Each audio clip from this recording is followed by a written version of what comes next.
Hey, you guys, welcome, welcome, welcome. We are going to get started shortly as more people come into the room.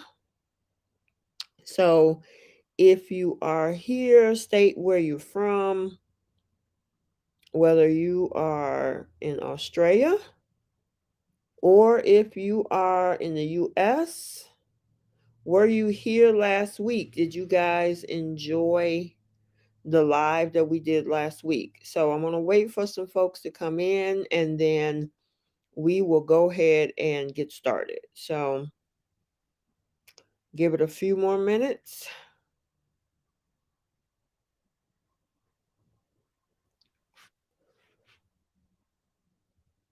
And the notification has just went out. So we're going to give it a few more minutes for folks to come in. Hello, hello, hello. Welcome to the live chat for Married at First Sight Australia and Married at First Sight the US. Kind of like how we did last week. Hey, Tassie. How are you, girl? How are you doing? What you think about this week so far? I know you watch both shows. And we're going to start off with Married at First Sight Australia. I usually like to get there because they got a lot more couples than the US version. And we lost a US version couple this week too. So as you come in, say hello, say where you're from before we get started. I want to be respectful of everybody's time. I did the chat earlier this week. I know last week I did it at 7 o'clock my time. It was a little late, and I know it was pretty cool for most folks, but I kind of wanted to get a little bit late afternoon when everybody's just pretty much chilling. So, hey, Jacinta. She's checking in from Louisiana. Oh, you are so welcome. I appreciate the fact that you enjoyed the videos. Hey, Shanice. Hey, girl. How you doing? Yeah, Tassie, this week was absolutely bananas on both shows. On both. Man, it was crazy. So we got a small group in here. We're going to go ahead and get started. Like I say, I like to be respectful of you guys' time, because we spent 3 hours last week on the Married at First Sight AU and US, and then the next day I turned around and did a live on the commitment ceremony. And by the way, there is another commitment ceremony tomorrow, so look out for that. Hey, Gail, checking in from Houston. Hey, appreciate you. And guys, thank you so much. I did get a few of you guys to come over to my IG, and you now follow me over there. I got your messages, so I appreciate you guys so much. My IG is right there on the screen if you want to follow. And then too, if you want to support the channel, because YouTube, they be playing with us content creators out here these days. So, they really been messing with us a little bit. So if you want to support the channel, the Cash App is there as well. Hey, Grammy Slim from the Bahamas. And we got Trinidad in the house. Hey, Val. How are you? How are you? Oh, this is your first time on the live stream? Oh, good. I'm glad it's over here with me. I appreciate it. Hey, Judith. How you doing, girl? Okay, let's go ahead and get this started. So, for Married at First Sight Australia, because then we're going to do US afterward. But for Australia, this past week was Intimacy Week. Hey, bringing in Pittsburgh in the house. Hey, you go. There you go, Judith. Um, so what do you guys thought about intimacy week this week? Because I know the intimacy between the couples were pretty darn interesting. Some couples imploded, and then we also had the dinner party. I've only got just started watching all. Girl, we're coming up on episode number 13, 12. You didn't miss 2 weeks so far. So hopefully you get caught up pretty darn soon. Because it's been a good one. Yes, it has. So, what did you guys think about what happened with now here's something I do want to touch on. And that's let's see, where's this couple? Okay, so hold on. Where is okay? So Selin and Anthony. So let me kind of touch on something. I don't know if you guys seen the video that I posted. I did a separate recap video where Selin called into a local radio station trashing the production team and Anthony. Did you guys get a chance to see that? Now, here's the thing. I see some contradictory going on, and I'll tell you why. So, if you haven't watched that video, go over to my channel and you'll see it. But she got on this, she just called into this random radio station where she pretty much slammed production. She slammed Anthony, saying that he's this total different person off screen and that they forced her, to have him and her stay in the same apartment together. Now, I find that interesting because they acted so cordial. She was giving him a spray tan this week and all of that. They went to the dinner party together. I don't understand what she's talking about. So either she faked it on camera or she's just lying altogether when she called into that radio station. Right? What do you think about that? Because she acted like a totally different person this week when it came to Anthony. She seemed so relaxed or whatever. I mean, she still wasn't 100% like being, affectionate or intimate with him. But it was just interesting that she was not acting like before, but then when she did that radio phone call, she was acting like, oh my god, it was out of control. He's a different person. He act one way on camera, he act one way off camera. What do you guys think? I mean, it's pretty darn crazy. I mean, yeah, because she gave him a spray tan and everything. They didn't put the spotlight on her too much because this week's spotlight pretty much was more on um let's see, what did you say? Judith says, I think if she can do what she did say at the dinner party, then she's gonna do whatever it takes to make herself look good. Absolutely. Because she was getting slammed in social media and especially in Australian social media, that I guess she figured that she had to do something to save herself. Judith says that I don't like her. Yeah, well, I mean, she pretty much brought that on herself. It was like she gotten past the bad stuff. It seemed that way. Yeah, it does seem that way.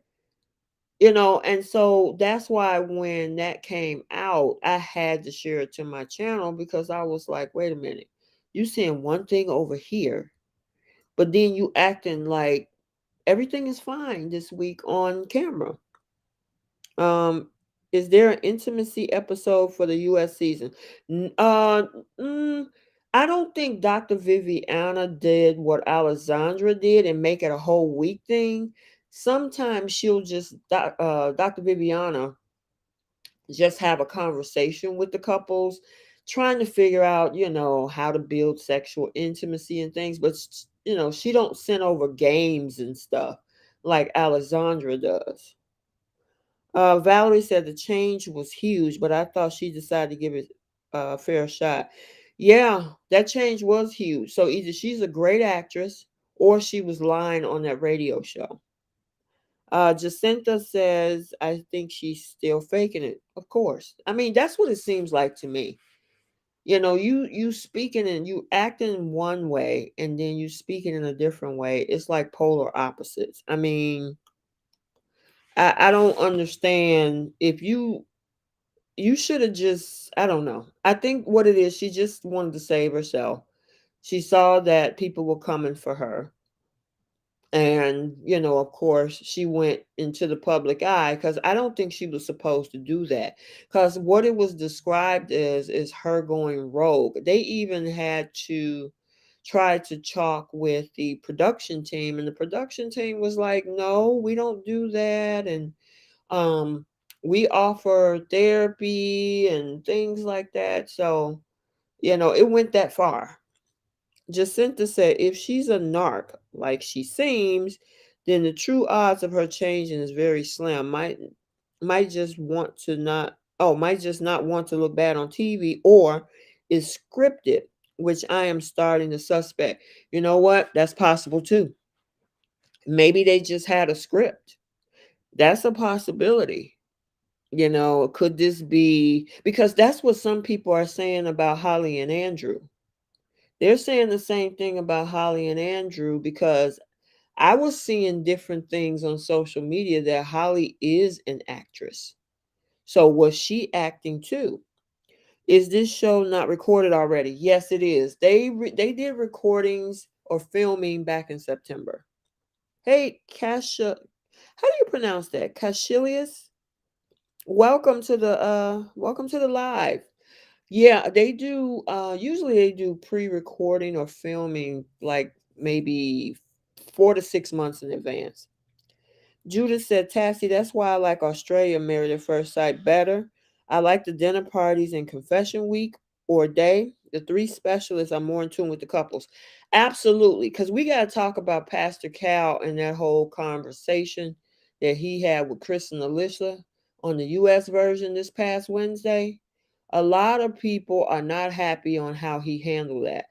You know how we saw the experts at the Australian version call out Selin, when they met with each of the couples on that decision day, or what they call it. Darn it, I just got a brain freeze. That's just that fast. But when they on the decision day, whatever they call it, decision day, the experts called her out. We didn't see that with Pastor Cal and Alyssa. Unless they cut a lot out of those scenes and we didn't get the full effect of what Pastor Cal said. Yeah. Terry says, why did she stay on decision day, and why didn't she mention this when she was trashing him to other couples? Exactly. Why did you choose to stay? You could have went home. They gave you an out. You stayed anyway. And the same thing, I mean, honestly, I was hoping for Anthony to leave too. I mean, if you guys wasn't going to work and you felt that you were uncomfortable, they gave you an out. So I don't understand, that whole phone call or whatever that she did on that radio show. So yeah, I don't understand why they stayed on decision day, but she looked like she did a 360. She was relaxed. She was all kneeled down in front of him, spraying him with that spray tan and everything. So it was like she seemed really comfortable. So I don't know. Like I say, it could be scripted. It definitely could be scripted, and that's why a lot of people just don't believe her, because it just does not make sense. And if it does not make sense, normally it's not true. It's not true. But that's pretty much for intimacy week. That's all they pretty much did. He was able to move back into the apartment. What did you guys think about her throwing all that stuff on her bed just to make sure that he don't share her bedroom? You could have just told this man, like, look, you stay in that room, I'll stay in this room. But her room was a mess. It was a mess. So I don't know. Selena, she can be Celine, not Selena. Celine can be so petty. She could be so petty. Tassie says she would not breathe the same air just the day before. Exactly. Jacinta said, yeah, I'm thinking scripted for Holly and Andrew also. These people could actually have real personality problems because I've been with people like this, but I don't know it's over the top on live TV. It seemed fake. Yeah, I mean, especially with the news and different things coming out about Holly being an actress. So yeah, with Celine, yes, Tassie, she is a petty child. She is petty. She's petty. All them clothes she threw all over the room, that was ridiculous. There was no need to do that, but obviously you wanted to be petty. So Judith said Pastor Cal should have laid into her. Chris wasn't going to be a fool anymore. I mean, yes, you can leave the marriage, but you don't have to trash your spouse or make fun of your spouse the way she did. Absolutely. And, for Pastor Cal not to dig deep like the experts from Married at First Sight Australia dug deep on certain cast members, I would take them any day to deal with the US version. Can we switch experts? Or, you know what, can we get a carbon copy of Australian experts and bring them over here? Because we hardly ever see Dr. Pepper. We see Dr. Viviana from time to time, and then we see Pastor Kell from time to time.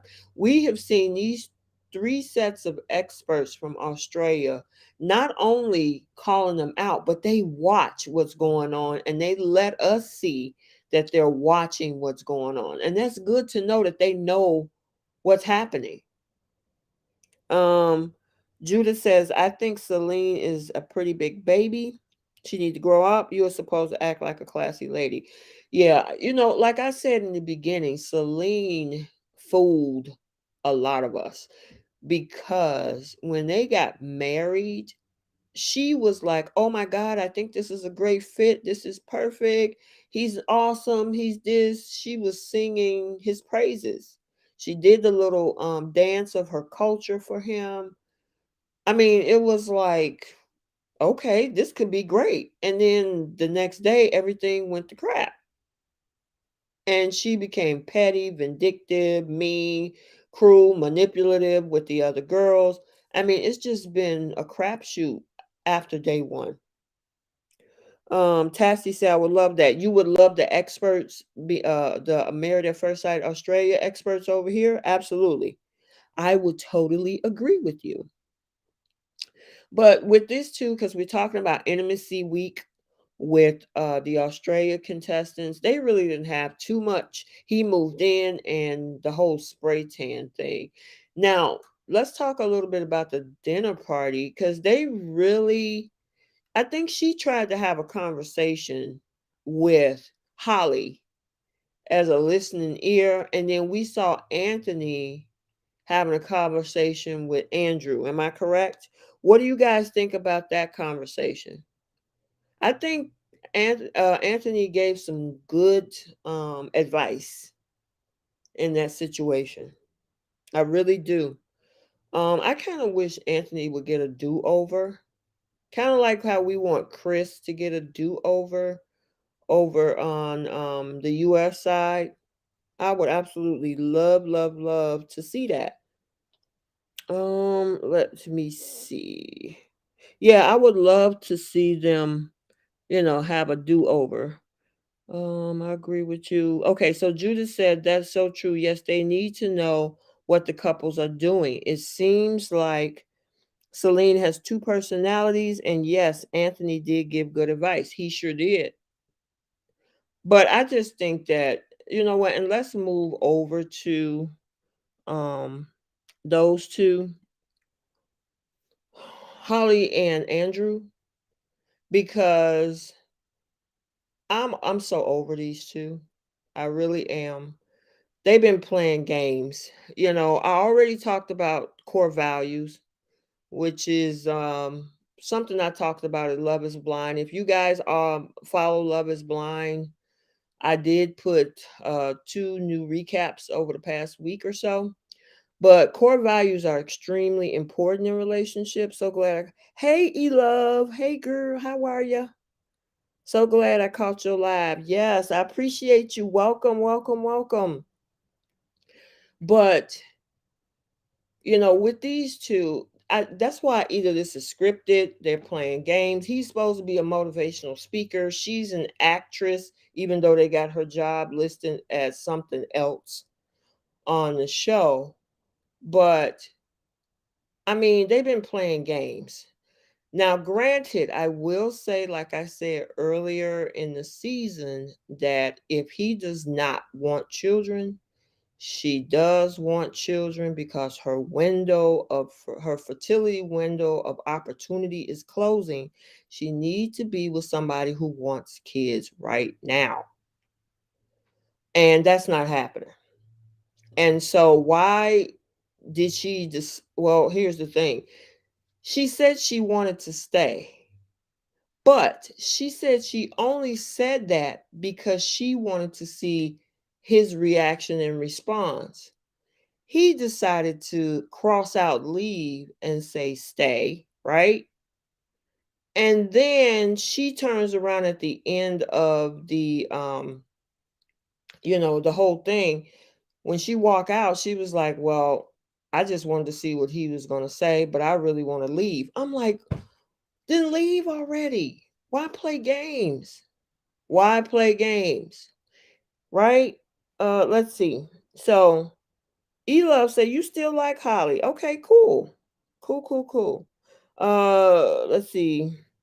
Jacinta says, "I unfortunately been in abusive relationships like this with my exes, so I've learned the hard way about this." Okay, okay. Gotcha. Tassie says, when Holly walked in waving her arms and instantly started drama, I turned in her completely. Okay. Did you hear Selin lie on Anthony on the radio station when her actions? Yes, we were talking about that before you came in. I actually did a recap on that radio station clip. It's on my channel. So, yes, I did hear about that because her actions on TV did not match what she was saying when she called into that radio station. Um, yeah, so I did see that. But as for Holly and Andrew, they should have ended when they had the opportunity to. The other thing is he claimed that he's not sexually compatible with her. That was another big issue because, obviously he said that his body count was 350 people. Yes, he has a past, but the thing is what he said to her, which was, being with a one night stand was better off than the energy that you gave in the bedroom. Uh oh, good. She totally, yeah, she did. She did. She did, Elove. Valerie, yet Holly said she felt humiliated by him having written leave and them writing. Yeah, exactly. So they should have that whole thing is so toxic. Jacinta said, but Andrew did the typical toxic behavior of bait and switch. He said at first he did want more children and was aware that Holly wanted that on marriage day. Okay. Judith said, OMG, if a man told me that, I could never sleep with him again. Yeah, I wouldn't want to. I mean, I do understand that there are different levels of compatibility. There is emotional compatibility, there is relationship compatibility, and there's sexual compatibility. And there are some people that are just not sexually compatible. It's just people on different wavelengths, they don't connect, it's awkward. Okay, fine. But you need to walk away from that, then put words of damage out about that.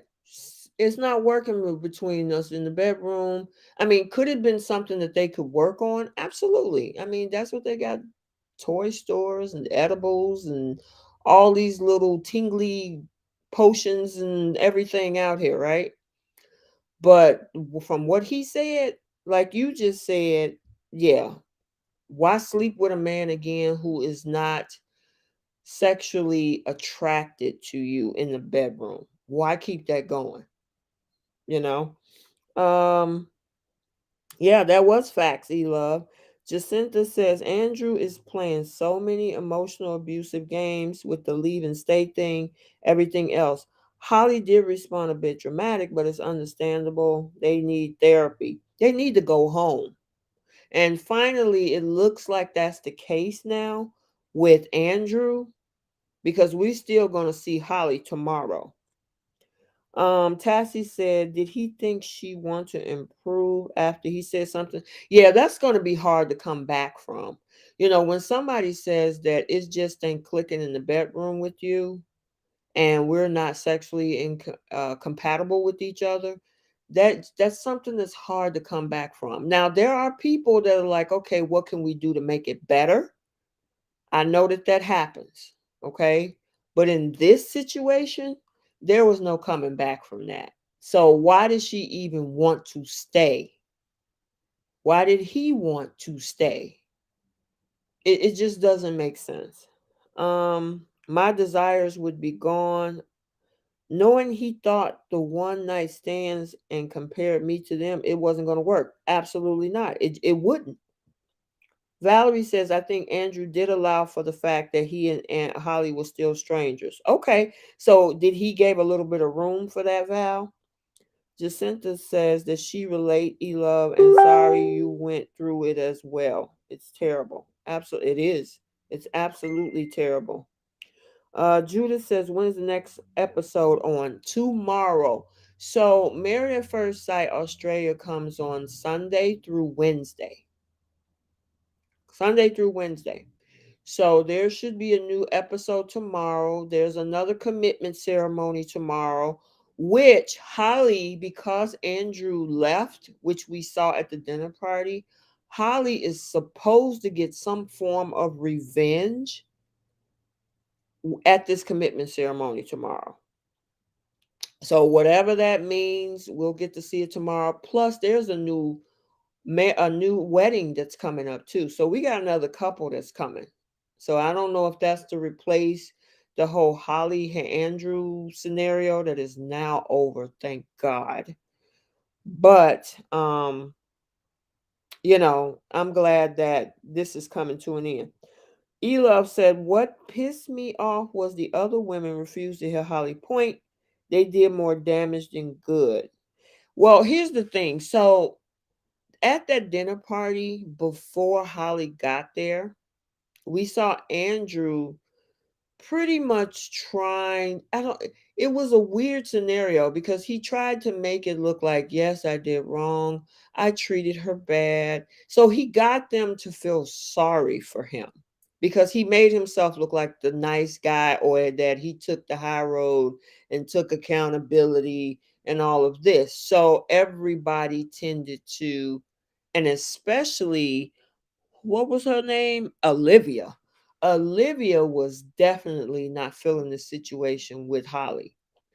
So he pretty much did something similar that Selin did. Selin bad mouthing threw Anthony under the bus, whereas Andrew created an angel effect over himself that he worked the room that everybody looked at him differently as if he was the good guy and Holly was the bad guy or the bad person in the situation.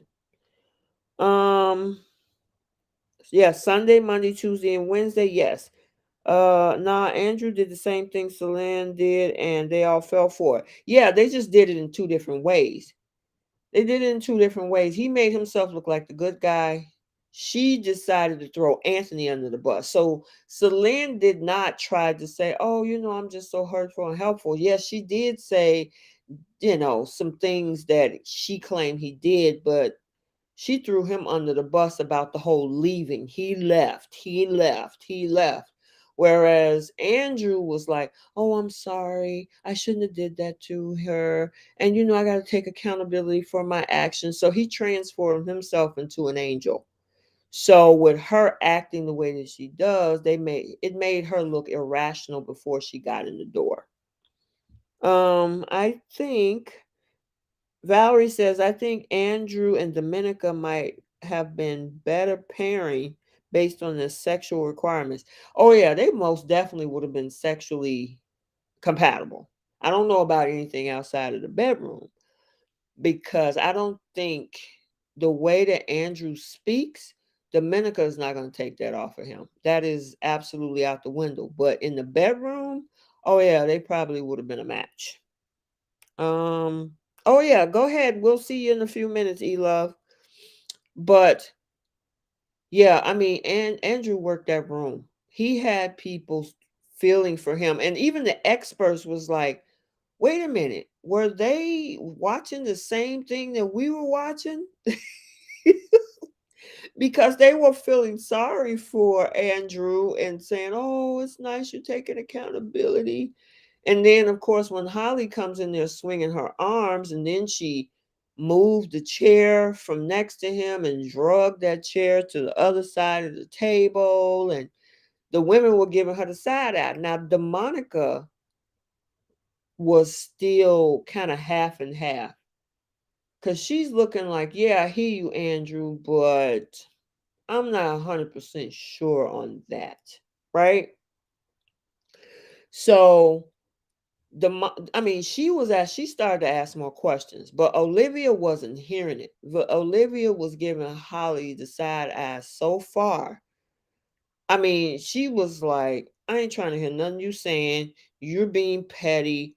Olivia was not feeling Holly that night at all. And a lot of the fans did not like the fact that Olivia was giving her a hard time and not giving Andrew a hard time. I don't know. That was weird. So I'm wondering, was that part scripted as well? Judith says Andrew is a mind player. He knows exactly what he's doing. He's a liar and he first want kids and then he tells Holly, "I'm not for you. You need to find a man that want kids." That is a contradiction.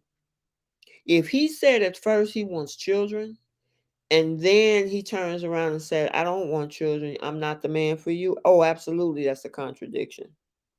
Also, by the way, guys, press that like button. Put some likes up there. I really appreciate you guys being here. Run those likes up for me. Also, too, if you are on Instagram, you can follow me on Instagram. And then, too, if you want to support the channel, the Cash App is there. So Judith says, "Oh, let's wait a minute. Tassie, Dominica really read him. I was so glad." Yes, she did.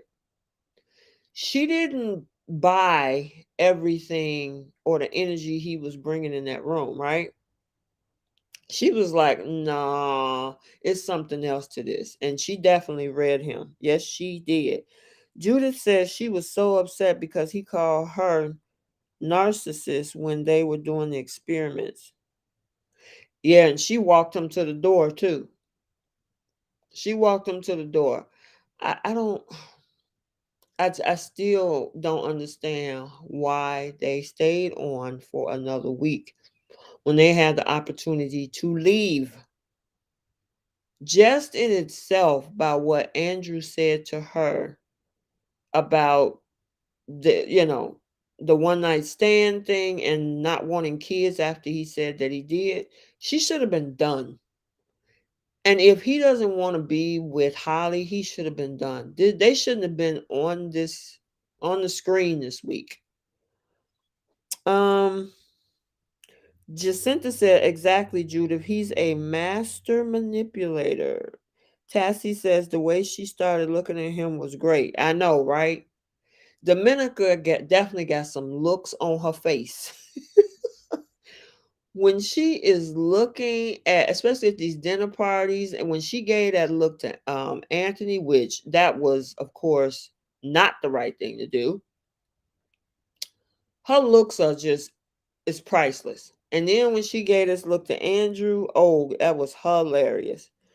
Um, Jacinta says Andrew knew Holly would react upset and dramatic like that, and he used it to his advantage to manipulate everything on his side.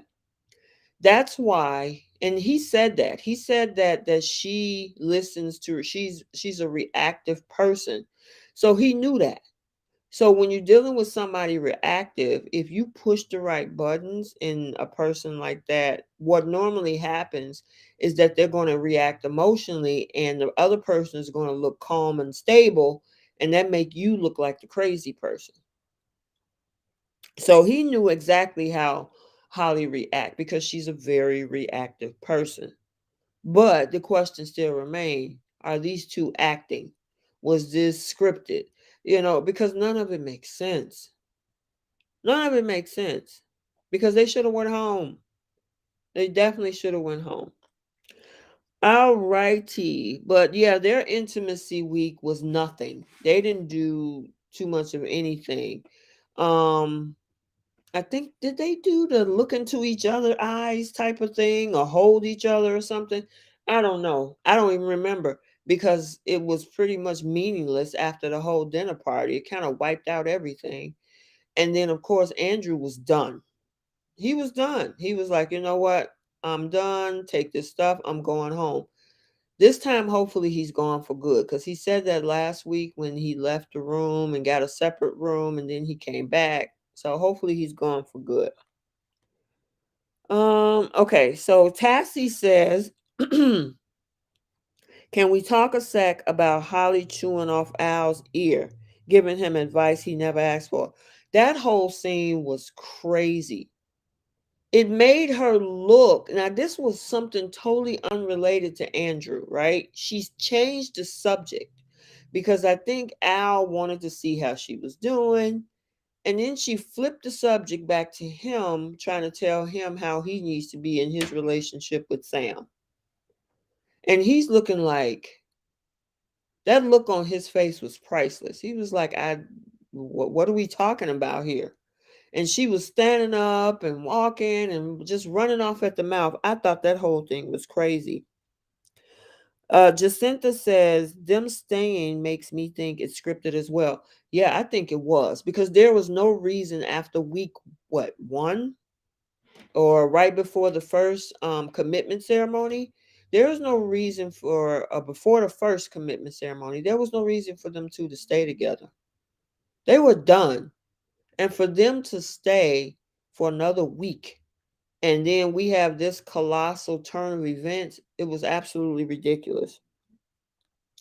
Judith said yes, they had to look in each other's eyes for 3 minutes. That's what I thought. I knew it was something, but it was something that turned into absolutely nothing. They played that crazy music. I know, right? That music was ridiculous. And it's like, come on, y'all. Y'all go home. Go home. Him go home to his kid, and she go and find a person that, she wants to have a child with. So I'm over these two. I'm glad he decided to leave. I'm curious on what she has to say tomorrow because there's supposed to be some revenge that she's going to do at the second commitment ceremony tomorrow's episode. So we'll definitely have to see, what that's all about. Okay. Let's move on to Dominica and Jack. So their intimacy week, I actually enjoyed because we learned this week that Jack is not as, he loves being in a relationship and everything, but he's not the type of guy that wants sex all the time. And I was listening to another content creator, and she was saying how, in most cases, that's usually not the case with men, because men pretty much, they want to get it in with their wives, right? Well, Jack is not that. Dominica is the opposite. And Dominica is like, okay, we need to do what it take. I need you to jump my bones. Remember the stopping at the red light situation last week, when she was talking about being upset with him because he didn't know how to maneuver when it came to um, sex on a period. And I guess they finally got past that, but most of the guys was like, that's not something that we are normally accustomed to because there are women that just don't do that. Let's see what's in the comments. Say, I'm done with them too. I don't care if I ever see Andrew face again. Absolutely.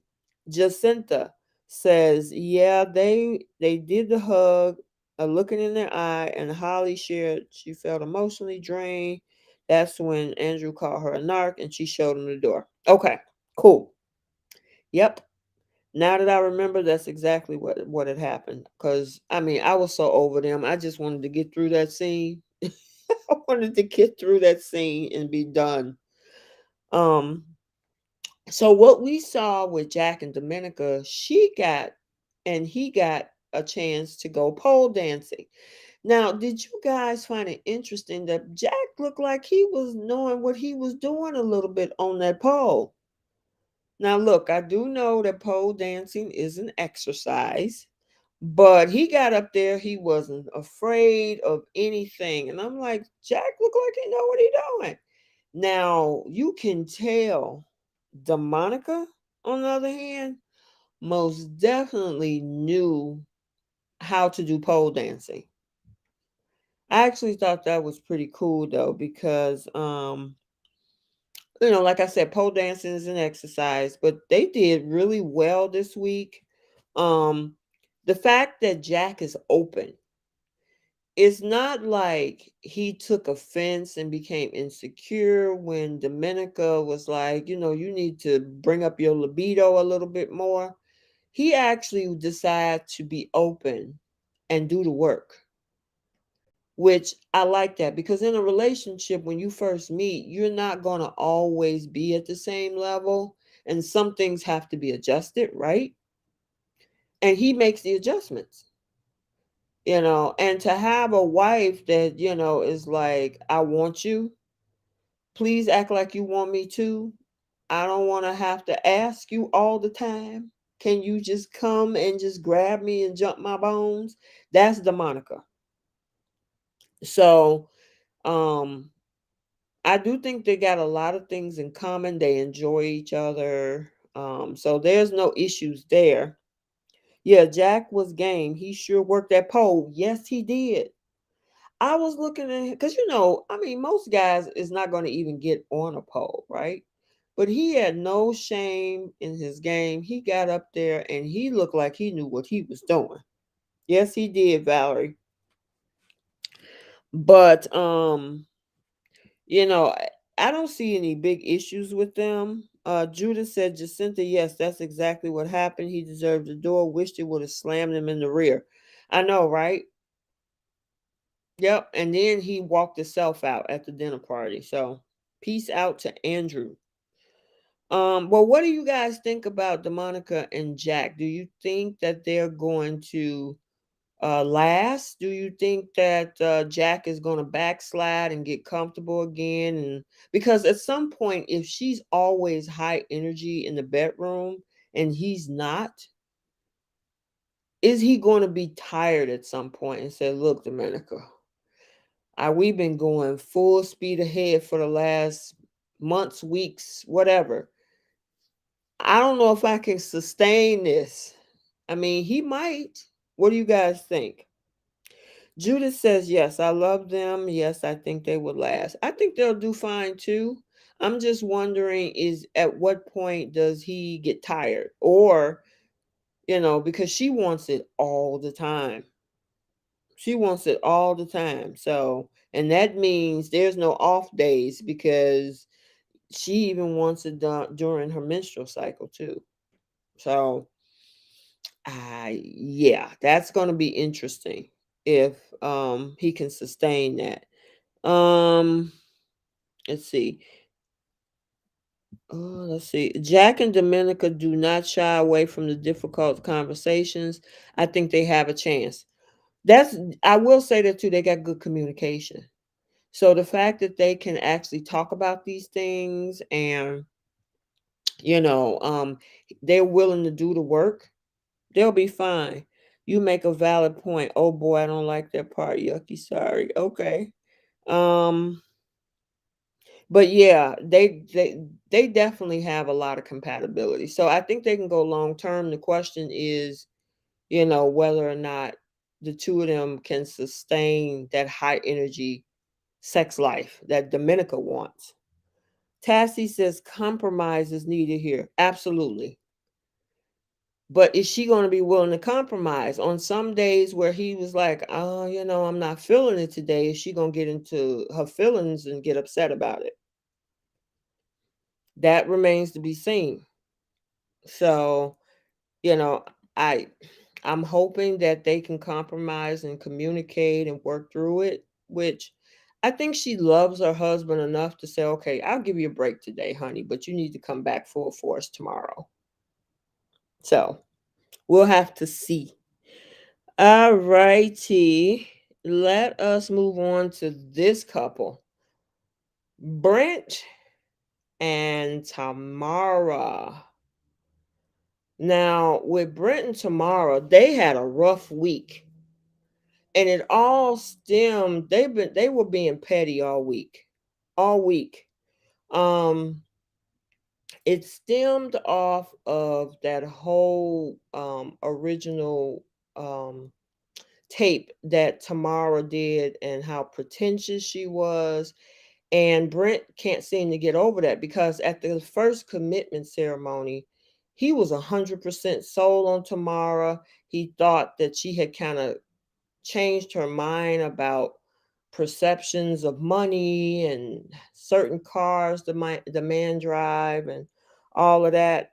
Judith says Tamara thinks she's every woman out there. She's conceited badly. And see, that's the thing. She was definitely reflecting that at the wedding when they got into that whole argument about, the upside down knife and all of that. And then that week after that, they really started to bond. And then when that tape came out, what they sent over on Confessions Week, he the bottom fell out, And then at the commitment ceremony, when the experts asked her, "Is he enough for her?" she wasn't sure. So he was all in, and then now she admits after all this time for the first few weeks that she's still not sure if this guy is enough for her. So that definitely turned him off, as it should. And then, she pushed the button a little bit more because he was trying to like recover from that. And she wanted to talk to him and he was like, I don't want to talk right now. And she was talking anyway and then try to make it look like it was his fault, and handling her. And he was like, do I look like I'm your father or anything? And I mean, it was crazy. I felt bad for these two because I actually had hopes. I thought they were on the upswing after the wedding, but now I don't think it's there with these two. I really don't. What do you guys think?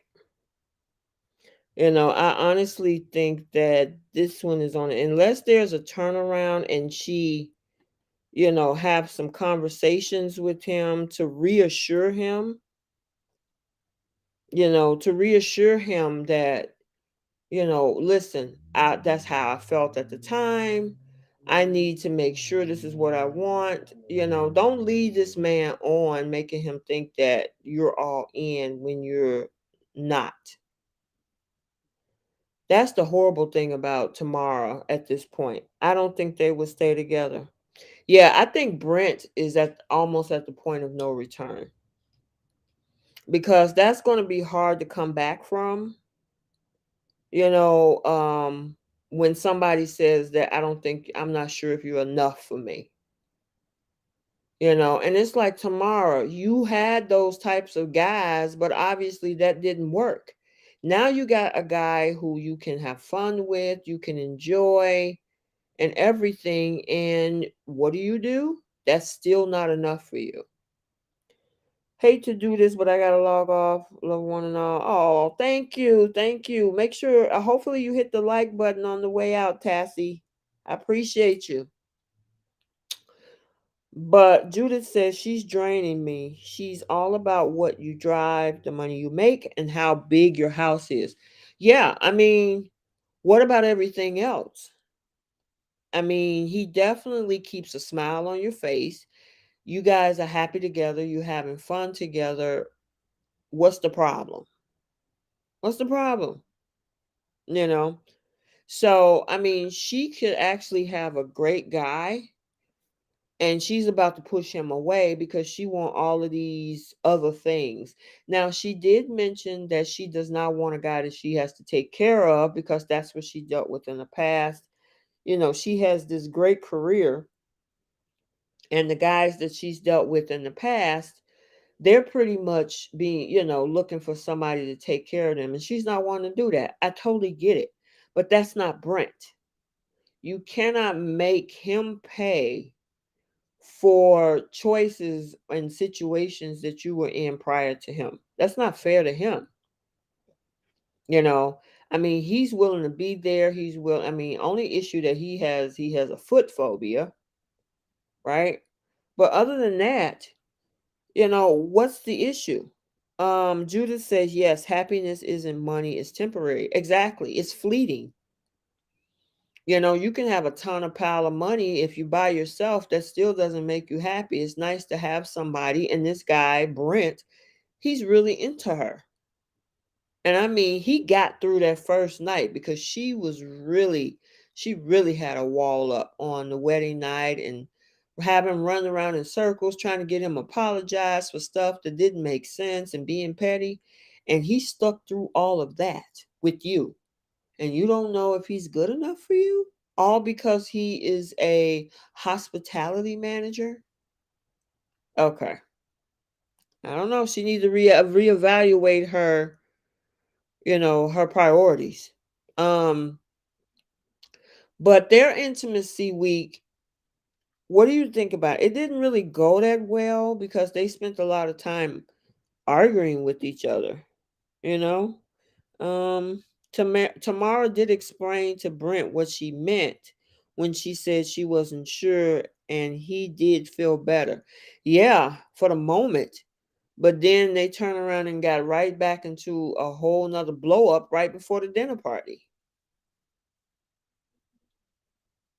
And they said, "Oh, we're gonna come in," and you know, it was crazy. So, do you guys think that they're gonna last? What do you think? Because I don't see it unless she changed her thoughts about him, and if he feels better and come back from that whole blow up before the dinner party. Do you think they'll make it?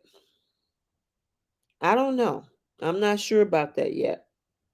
I would like to see her be with a guy like Brent because he seems like he's a really nice guy, and he could definitely put a smile on her face and be there for her, and he's not asking for it. This man is very accomplished. This guy was running businesses in Dubai before the pandemic hit. So look at that. He's not some, a bum off the street that's trying to take advantage of her. She has to realize that, you know.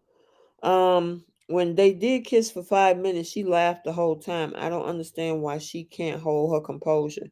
Because it's a part of her that obviously, I don't know, maybe she doesn't take him 100% seriously.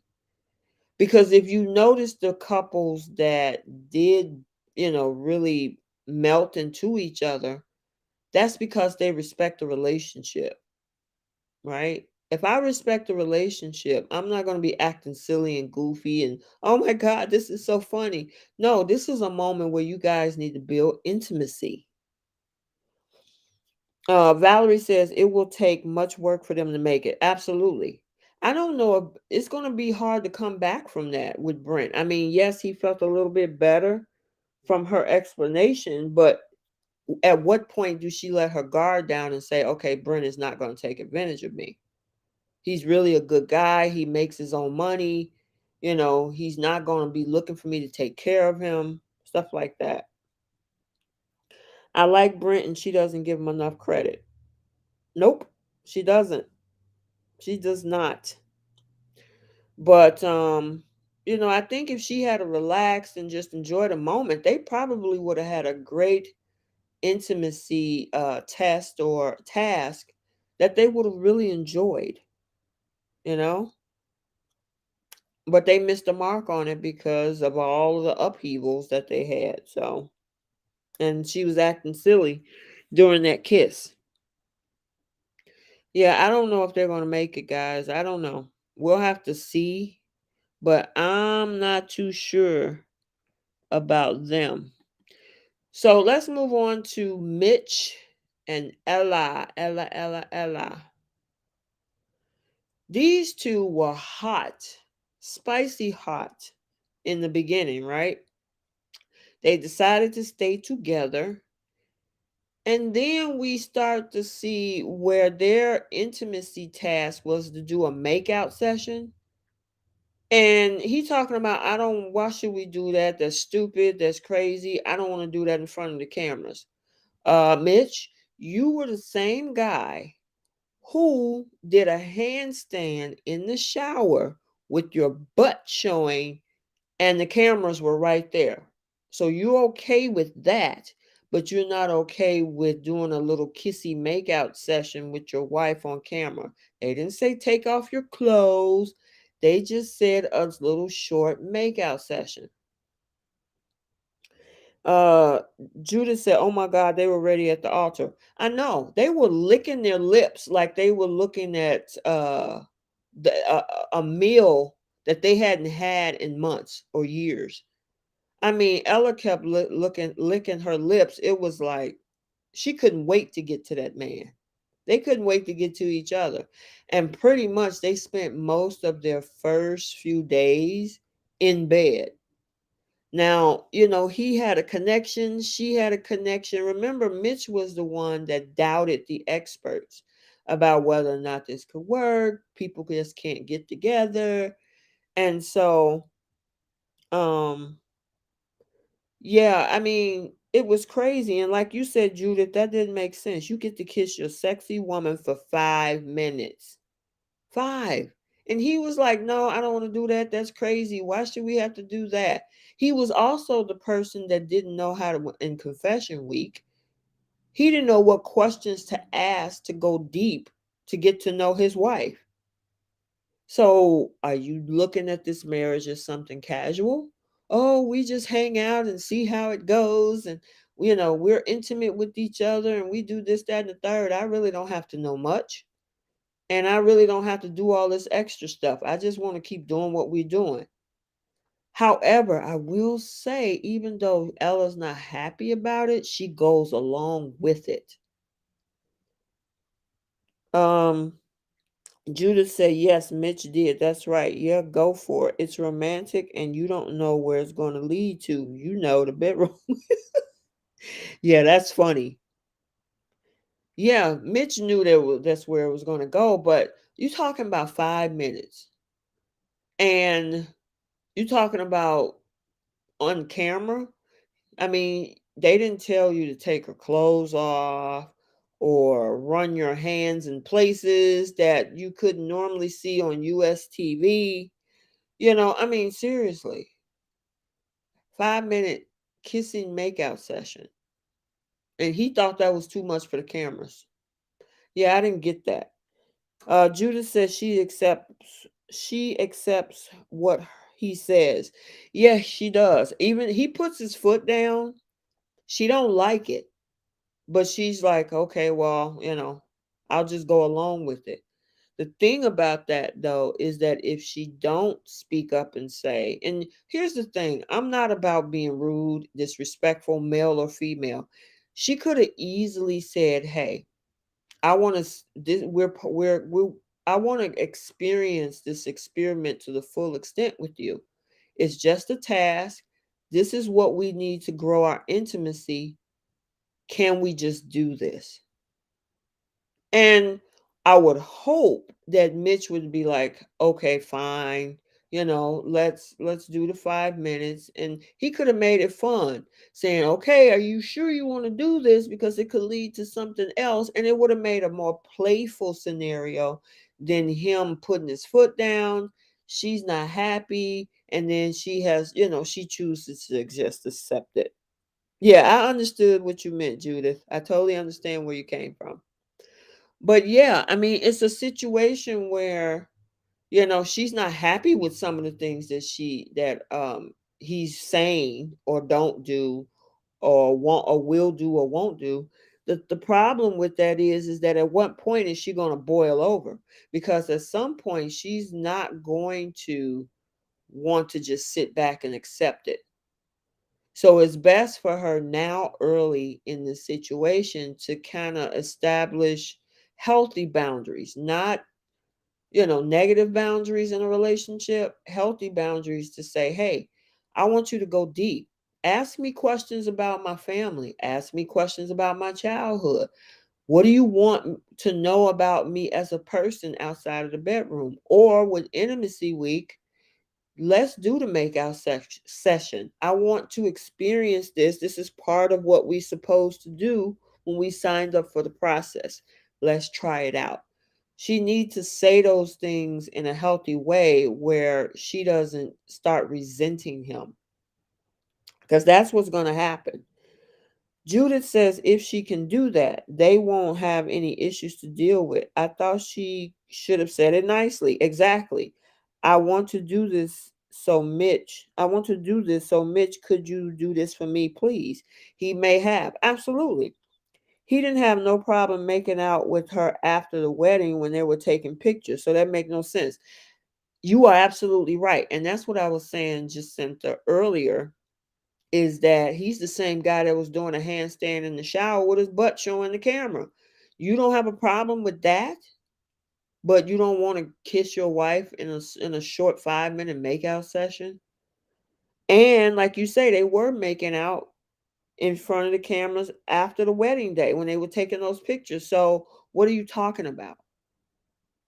It makes no sense. So, did they tell him, "Oh, well, maybe let's throw some drama in here"? I don't know. It just don't make sense to me. How do you go from hot to cold?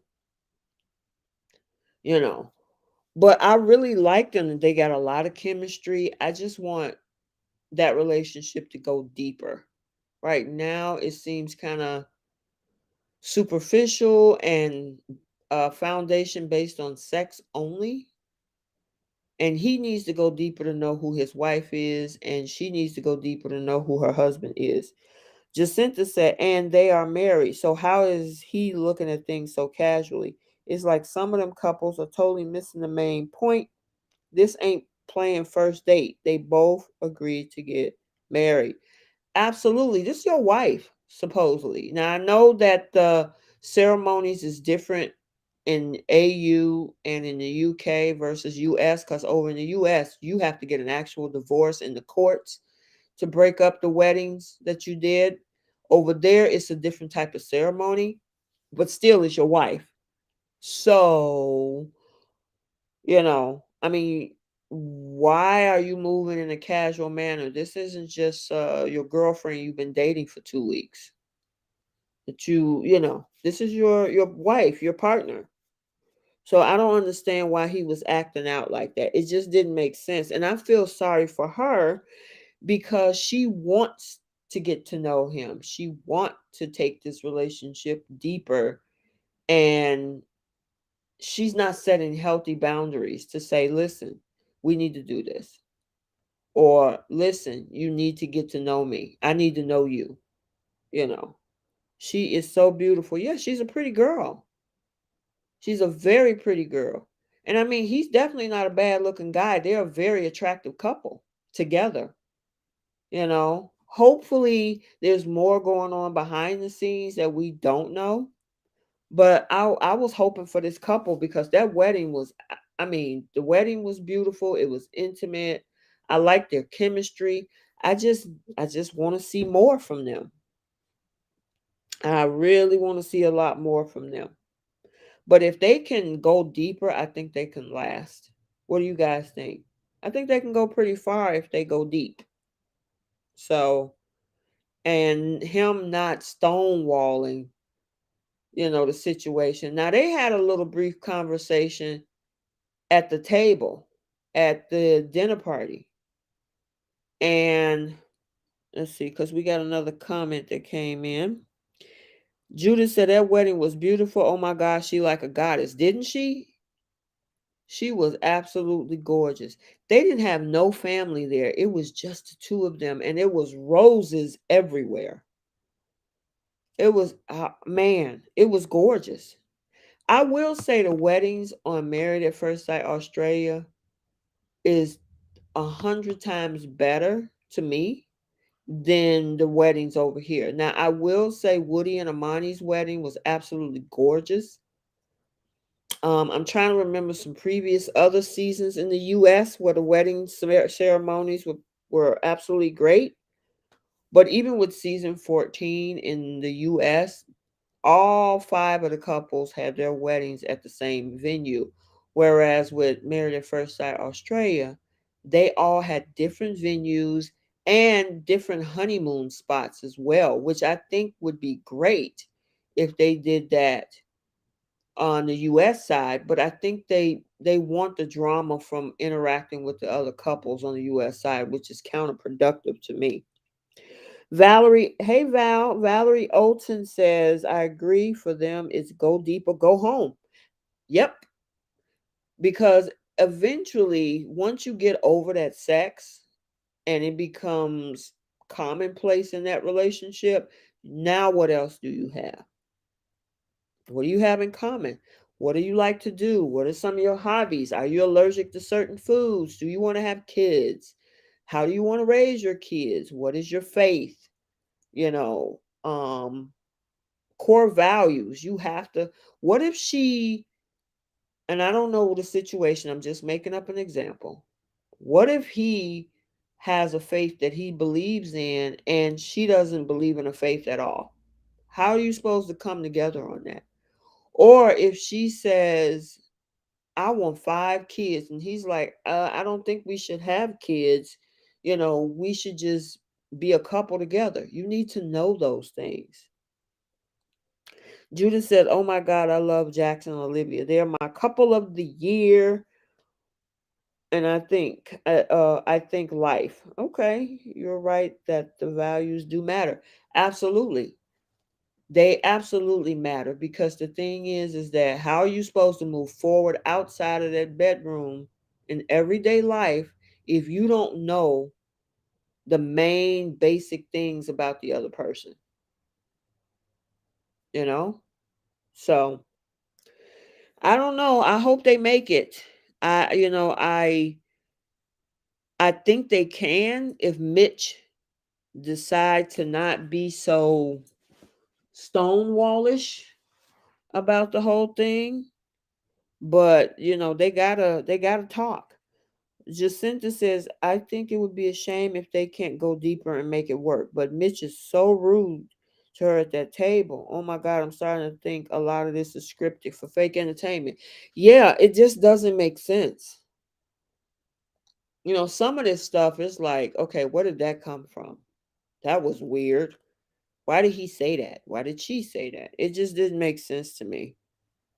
But of course, it brings drama, right? So I don't know about those two, but they just need to make it work. Let's see. So we have another comment, and it says, "I don't know then that would take away from the reality of the show."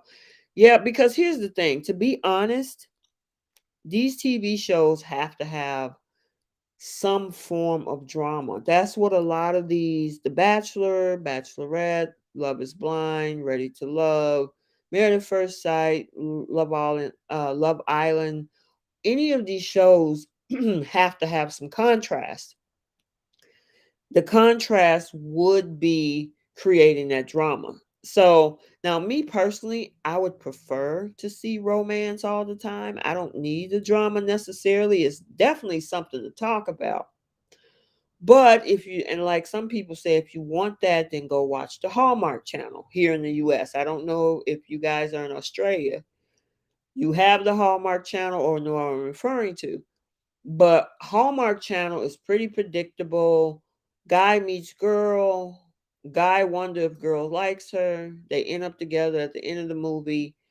This is not what this is. It's reality TV. So you're going to have some drama. And I guess if they cannot get real drama, they have to create some fake drama, right? So I mean, honestly, that's what they do. And unfortunately, you need, if you're going to do that, make it make sense. Don't just throw some drama in there and it's like, where did that come from? Right?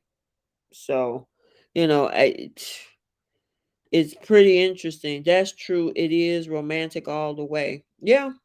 I mean, Hallmark Channel is strictly for that. So if you're not into the crazy drama, Hallmark is all about romance. All about it. They do it all year. They call it Christmas in July. They have all those movies. I used to watch it all the time and then it got too predictable. And I was like, and that's why these TV shows that we're talking about right now, it makes it unpredictable. And so it keeps us on its toes, keeps us on our toes, I should say, and keeps us up and down and what's going to happen and what is this and what are they doing. So, yep. It's scripted to a certain degree because they have to edit out certain scenes. Yep, that is true. That is absolutely true. Okay, so we have to talk about this couple, which is Olivia and Jackson. Um, these two are flying on easy street. Everything has been copacetic from day one. Their intimacy week included a box of goodies where they had all these little fun toys and things like that. And one thing I will say that they are definitely open. They nurture each other. He comes from a very nurturing background. She had issues with weight in the past, so she had few insecurities, but I don't even see that now. Obviously, because Jackson makes her very secure. Judith says, "Oh, here's my couple. They are so beautiful. He is a great man." Absolutely, he is. He's a good guy. And I think they put the right person with her because of all her insecurities. She was so insecure, even coming into the meet and greet with the women at the beginning of the season. She wasn't even comfortable there because she was wondering about her looks and all of that. But it seems like her confidence is through the roof because Jackson is definitely adding to the security that, of course, she's receiving from him. He learned to protect his sister and his mom. Yes, he did. He learned that by doing that at home. And so now, of course, he wants to protect his wife. So I definitely see long term. It that also taught him to live in a vulnerable way. Yeah, he was definitely not afraid to express some of the things that he had to deal with some of the stepfathers that his I guess his mom married in the past or something like that, protecting his siblings. So yeah, I honestly think that this is going to be a great match. I think they're going to go long term.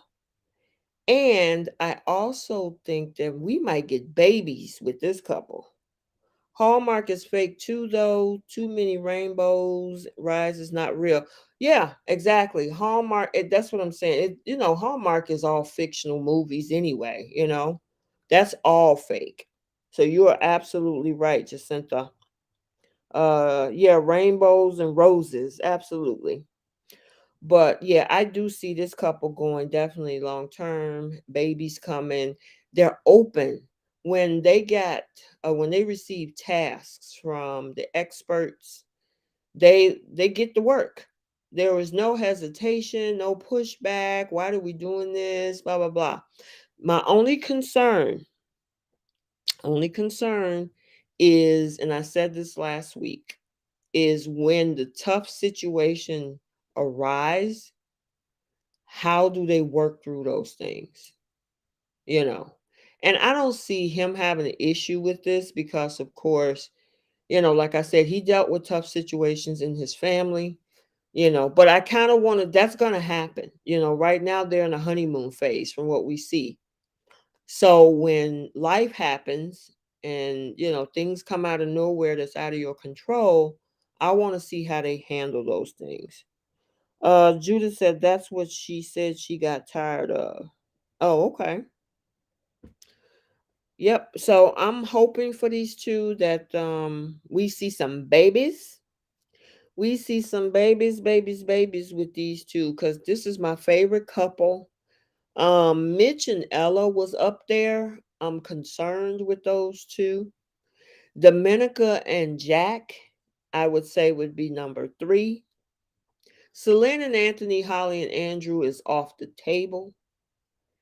And then Brent and Tomorrow, I don't know. I really I'm just 50-50 on that one. That could go either way and maybe less than that because I don't know if Brent can come back from that. And then Tomorrow, if she's open to bringing that wall down about, you know, about stuff.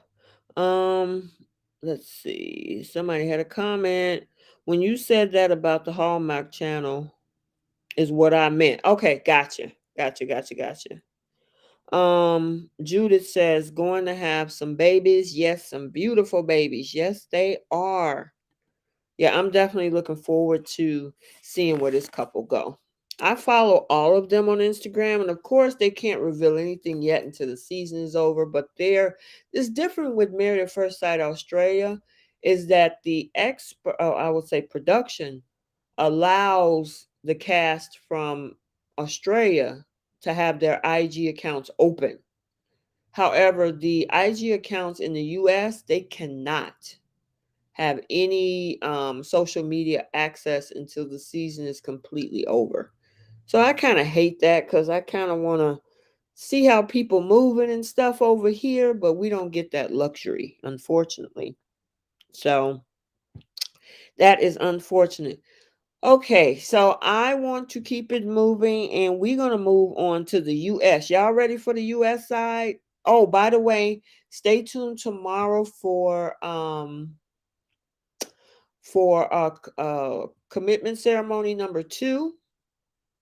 So I'm wondering if some folks are going to leave. We do know Andrew is gone. They say that Holly is still going to be there tomorrow with whatever her revenge is. So we'll have to see. And I'm probably going to do a live tomorrow. So look out for that notification and we're going to just talk about whatever happens at the commitment ceremony. We're going to talk about that too, okay? So stay tuned for that. And then Lizzie Glam. Hi, Lizzie. Lizzie says she was disappointed in Olivia this week with the Holly and Andrew situation. Yeah, I mean, Andrew worked that room to make himself look like an angel. We talked about that a little bit earlier, Lizzie. He worked that room to make himself look like an angel, so much so that Olivia was not feeling anything that Holly had to say. You know, I'm just glad that that couple is gone. You know, after Holly is getting ready to say what she's going to say, because it's not working. There's no need for them to be on the show. It's so unfortunate that Holly went through what she went through. Andrew walked off. He left after the dinner party. So, you know, move on with their lives. We do have another wedding coming up this week. So look out for that as well. Oh, no problem. You can, oh, you know what? There is going to be a replay, Lizzie, of the entire live. So it'll be on the channel if you kind of want to go back and check. But you here with us now, so that's cool. Judith said, oh yes, she got upset with Holly. Yes, she did. Said she should have acted like a lady. Yeah, I was surprised about that because you're talking about somebody like Olivia who was timid and shy at the meet and greet with the women, and now she's telling Holly to act like a lady. I'm like, I don't know about that. I'm gonna have to give you the side out, Olivia, because I don't think that was necessary. So, yeah, but Olivia's still cool. Yes, she is. I like her and her and Jackson together. They're gonna do great things. Bring some babies, hopefully, because I know they want kids. So I am looking forward to that. And guys, like I said, press the like button if you haven't. And so far I hope you are enjoying the live. If you want to follow me on IG, my IG handle is right there. And if you want to support the channel, my Cash App is listed there as well. We got another comment. Judith says, I love when Australia brings couple in later. This is why they should bring Chris, the US version, in another woman. Exactly. If they, I don't know what the deal is over here, because I'm seeing a lot of things that they do over there. Like even that commitment ceremony every week. They I know that they do a month anniversary. So after 30 days at the US version, they have something like a recommitment, whatever, but it's not in depth like what you would do with the AU version. There's a lot of things I see at the Australian version that they need to be doing over here. Judah said, I love Olivia. I think she was raised to be ladylike under all circumstances. Yeah, that's true. Give him a chance. Yeah, they should, give Chris another chance. And you know what? Let's just go ahead on and move over to the AU side. So again, you guys stay tuned for commitment ceremony tomorrow, number 2. Stay tuned for the new wedding that's coming. Also, there's a revenge piece that's supposed to happen with Holly tomorrow. And then I'm probably going to do a commitment ceremony live chat tomorrow. So look out for notifications on that about the time. I'll do that. We can talk about that commitment ceremony, right? Okie dokie. So let's switch over to the US side. So we're going to start with Steve and Noe. Steve and Noe. So they're pretty much moving on easy street right now. All of the couples are back home from the honeymoon that they had in Mexico. And the biggest concern with this couple is the issue with him getting a job. Now, I will say that this week, or this episode that we saw on Wednesday, was pretty much them going to each other's apartment to check out how they live and to move some stuff out into the shared apartment that they have, that production and the show provided them, right? Valerie says, oh, wait a minute, Jacinta, that looks scripted too. No way they can all be naive and Dom is the only one that's smart enough to see through it. I know, right? Valerie said the US is a legal marriage, so that complicates things. AUS, or Australia, is not legal and binding. Right. And I kind of touched on that a little bit earlier. Absolutely. Judith says USA need to step it up. I mean, when you have UK and USA wanting to watch another country of the same show, you better be bringing more to the table. Absolutely, Judith. Absolutely. I love these two. I think they will work. Yeah, Noe and Steve, I think they're going to be fine. Even when they got ready to move their stuff from the other place, you know, his issue, he had a bunch of LED lights all over his house. Now, I don't know if you guys remember season 12 of Married at First Sight, where, what was that guy's name that had LED lights all over his house? Lindsay and not Lindsay. What is that girl name? You guys remember who I'm talking about? But he was the guy that he wasn't talkative, but he had lights and neon colors and he was all stuck in the 80s. If you remember who I'm talking about, drop that down in the comment section or in the chat. But what was his name? Now that's going to be bugging me. I can see his face. But he was the guy that liked neon everything. He had these 80s glasses. He liked 80s style. Jacob. That's it. That's it. Val and Lizzie. Ding, ding, ding, ding. Jacob. Jacob is kind of like how Steve is with all these LED lights and colors and things. And he wanted to actually bring LED lights into their apartment. And Noe was looking like, I don't think so. She was like, no. There is no way. Now, listen, I know what they can do if you put LED lights like on behind the cabinets or underneath the cabinet in your kitchen. It can really give a nice lighting effect. But Steve is talking about LED lights all over the house. I'm like, nah, bruh. No, don't do that.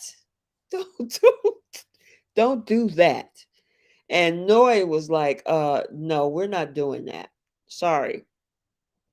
But other than that, I like these two. Now, there's a lot of people in the comment sections, especially on social media, who's not feeling the fact that Steve does not have a 9 to 5 job. Now, Steve also is a sales engineer, and from what he stated, he has no problem getting a job, but he also don't want to walk away from his creativity, his passion, and things like that. Now, listen, I will say that you should enjoy what you do while getting paid for it. Absolutely. And honestly, he does freelance work. The problem with freelance contracting, things like that, is that it's not consistent. So, unless you are in high demand for what you do and you have several offers of people knocking at the door saying, hey, I got this project, I got that project, I got this project. If it's not consistent and you get a project maybe once a month, once every 2 months, that's not going to pay the bills. So, unless he's in so high demand that he has freelance projects that is just coming out of his ears, that might be a problem, because the thing is she wants a family, and we're going to talk about her in a minute too. Lizzie says Steve version of LED lights are excessive. Absolutely. And that's why Noy isn't having it. But the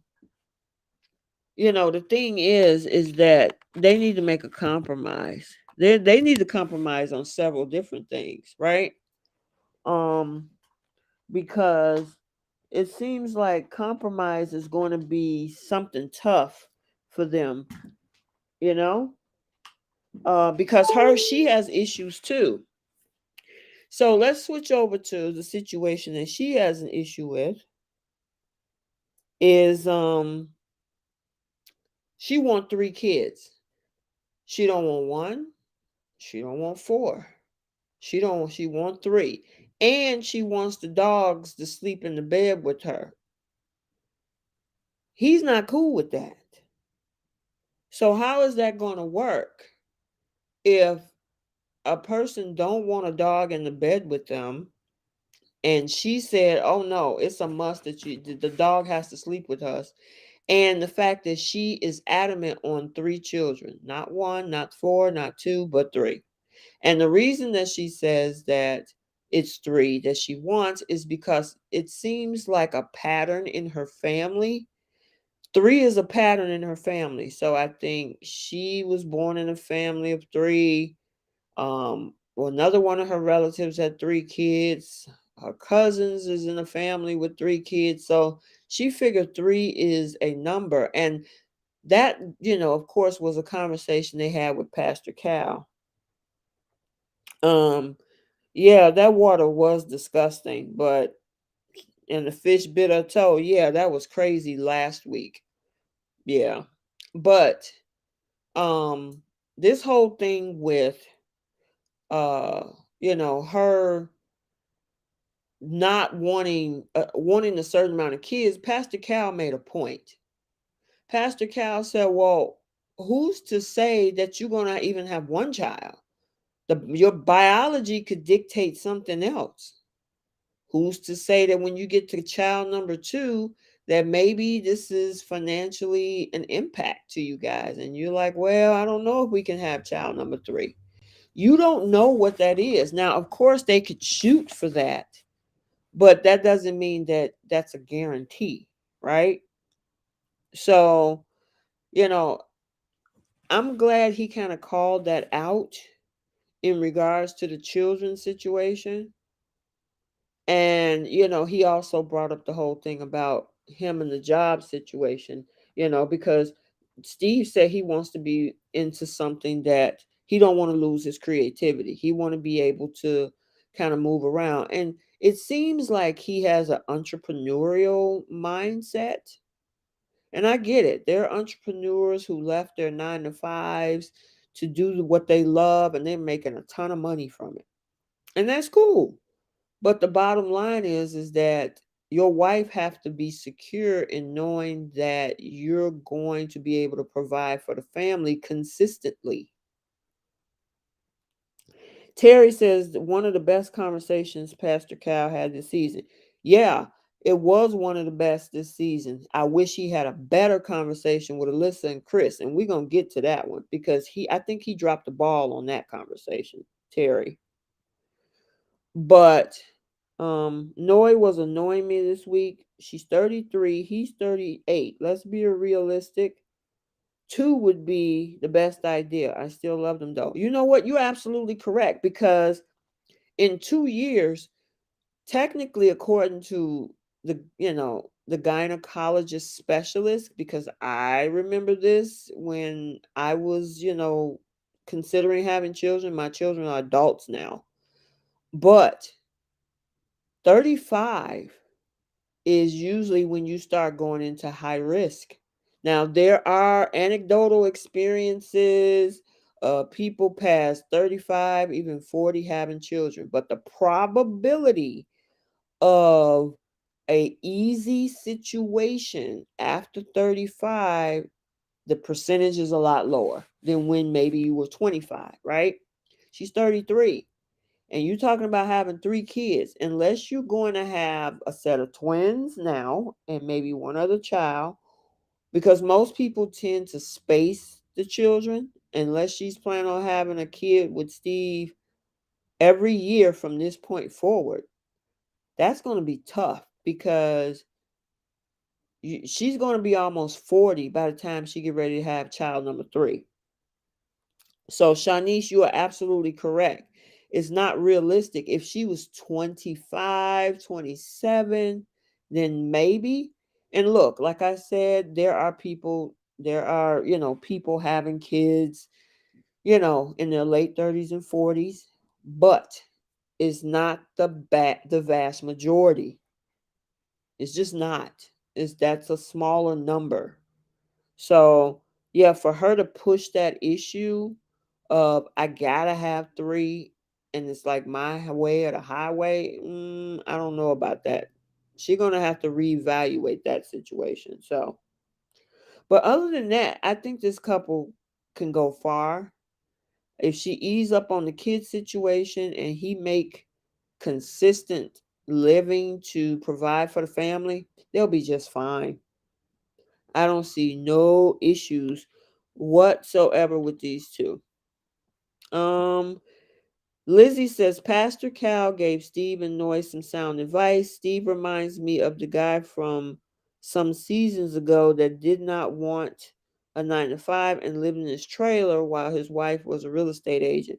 Do you guys remember who that was and what season that was from? Let me know in the comment section. Let me know. But yeah, that's their only issue. You know, and then what do you guys think about the dog situation?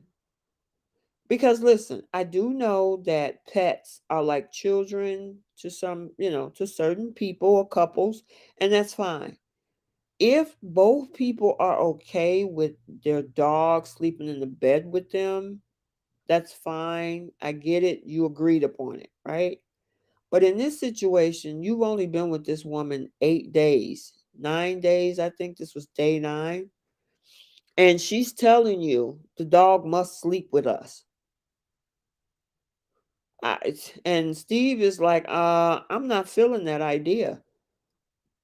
What is Noi going to do? Is she going to say, okay, well, it's either me or the dog?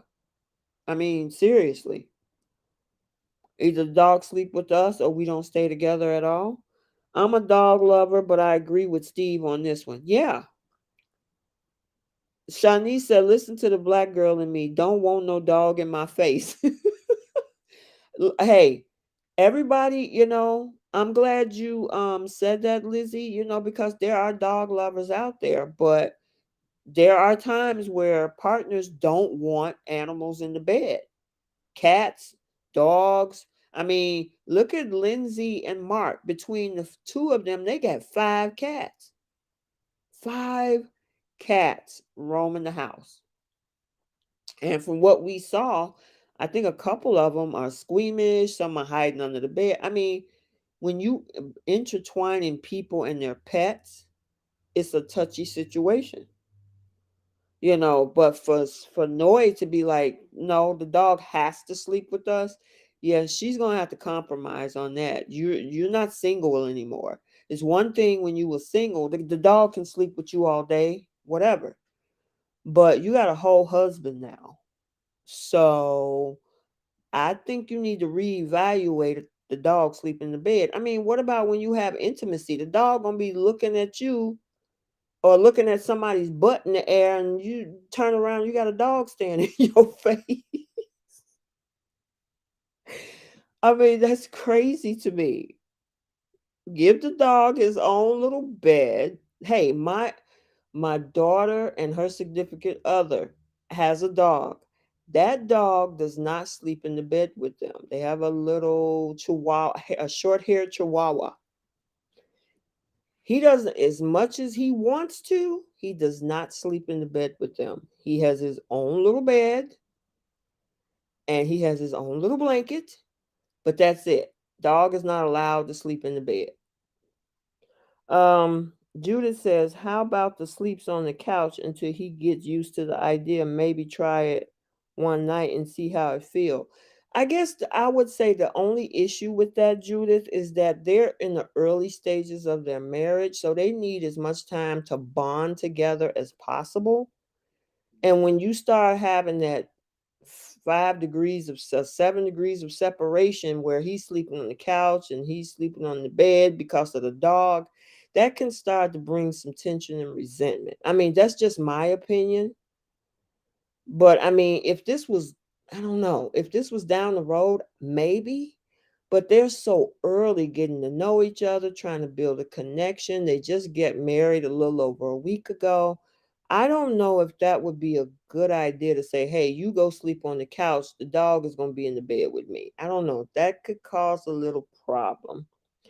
Um, Judith says the dog may have slept with her as a puppy. Yeah, that's true. But she was single though. When you in marriage, there's compromises that come with that. Jacinta said, well, it's good she put out what she wanted in the beginning so he knows. Yeah, it's out there. The question is how they get past it and what are they going to do about it. My dog is my companion, always with me. My anxieties are better because of my dog. Okay, so I can understand where you're coming from then. That makes sense, Judith. Absolutely makes sense. So I totally get that. Um, but with these two, she's making it pretty much a requirement that the dog sleep with them. And I don't know if he's a dog lover.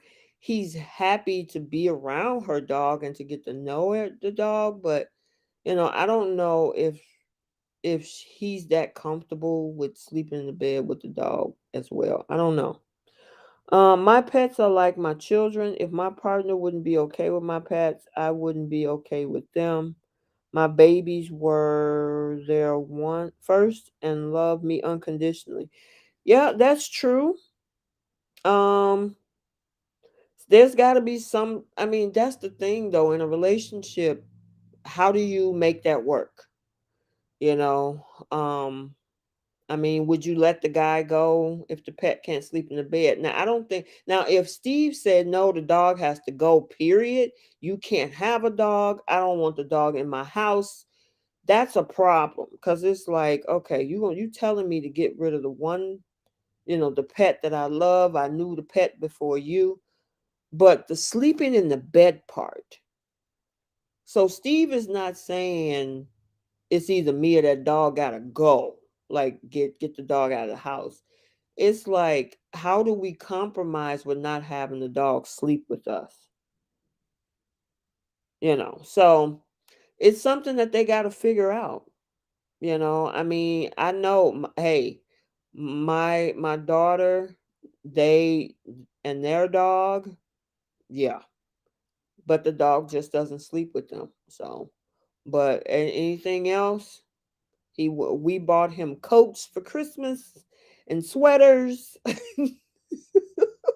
I call him my grand dog, Asher. He's a cutie.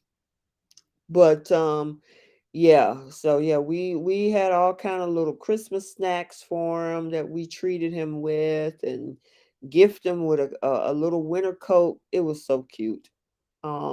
Sweaters. So yeah, I totally get it. So guys, don't think that I don't understand. It's just that in relationships, what do you do? And I guess it's up to them to figure that out. You find a man who loves dogs. Absolutely. And with Lindsay and Mark, they both like cats. Now, how they gonna get them cats to live together is another question. But at least both of them are cat lovers, so they understand living with cats in the house and how they act and things like that. But like you said, that's correct. You find a man who loves dogs. Absolutely. But yeah, I mean, Pastor Cal definitely gave them some good advice this week. Um, and hopefully they're considering, maybe she'll consider the whole thing with child, having the three kids, and who knows? I mean, Steve might come around to having it. If the dog can sleep up front with them, maybe he'll sleep at the edge of the bed. I don't know. Maybe they'll make a compromise. Compromises can go different ways.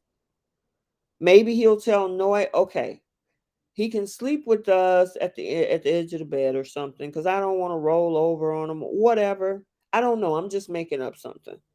Or he could say, um, when we're intimate and having a private moment with ourselves, dog can't be in the bed. I mean, honestly, who wants a dog in the bed with you if you're being intimate with your significant other?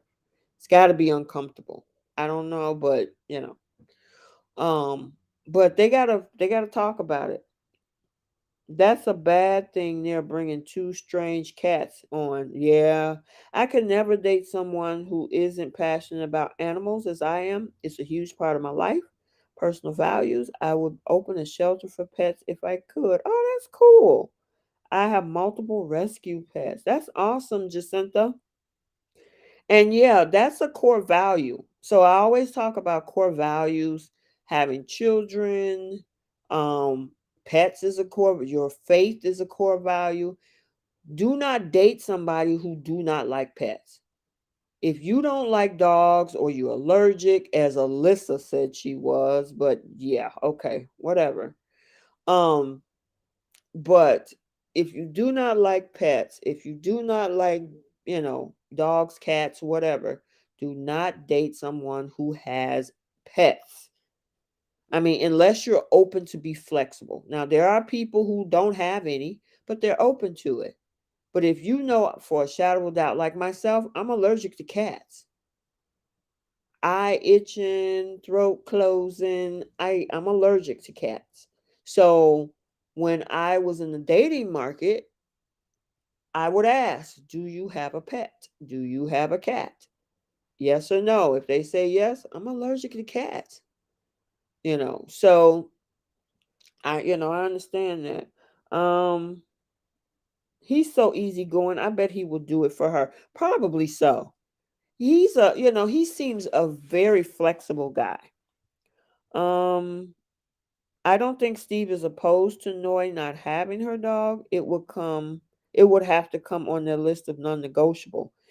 It will have to be a discussion between them both. Absolutely, Lizzie.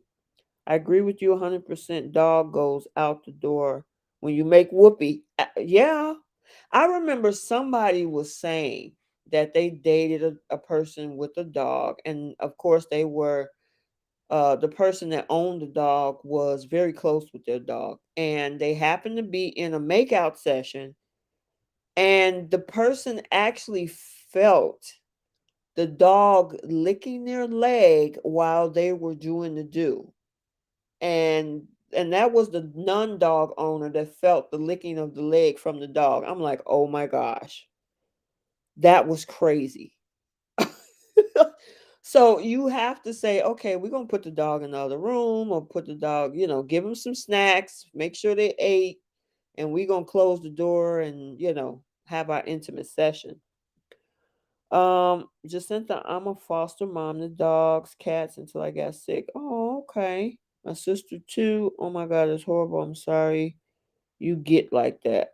Yeah, yeah. Allergy to cats. My daughter is allergic to cats too. No problem with dogs, as she has a dog. My son has no allergies to dogs or cats.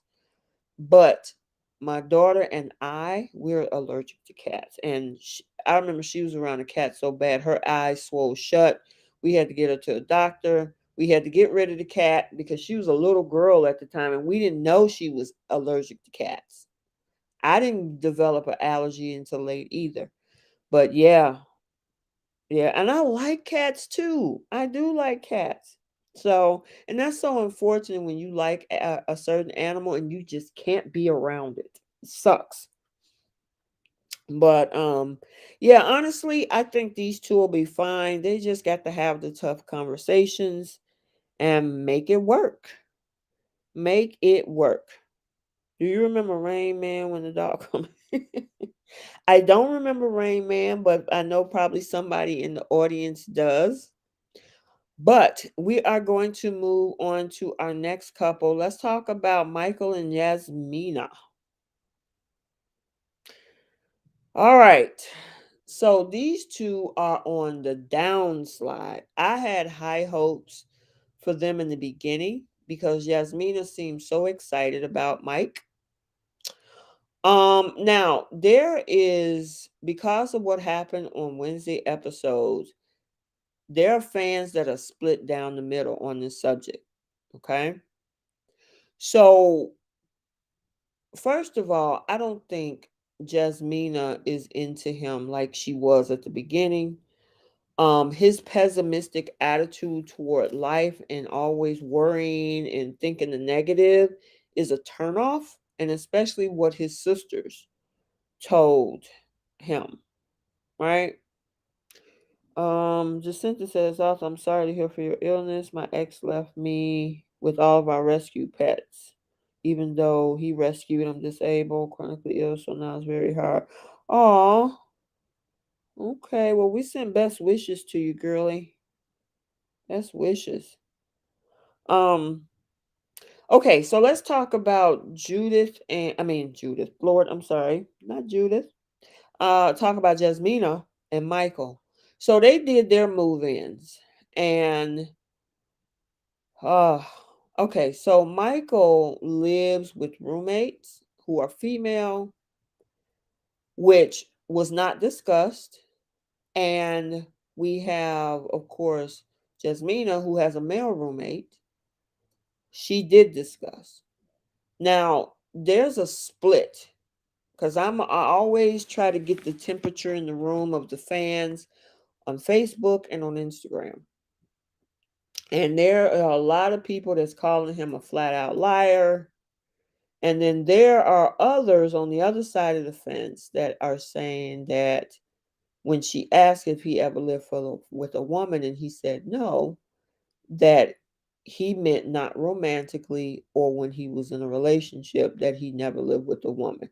Now, I actually asked a couple guys straight up this question outside of this, and they actually gave the same answer. And when I broke it down, the men said, well, if you ask me if I ever lived with someone that I was in a relationship with, then I would have said answered differently. But I just, if you have, it's just interesting how that was communicated to Michael versus his answer. Now, if you guys watch the after party, he did take accountability for that. He actually said he was wrong. He took accountability once again because Keisha Knight Pulliam definitely had him to the fire on that whole statement. Yes, she definitely held him like, okay, what are you talking about? You actually got two roommates who are women, but you say you never lived with a woman. And he said in his answer, well, I never lived with a woman that I was actually married to or in a relationship with. So a lot of people call him a liar. People started dragging him in social media that he reminded him of a cast member from season 10.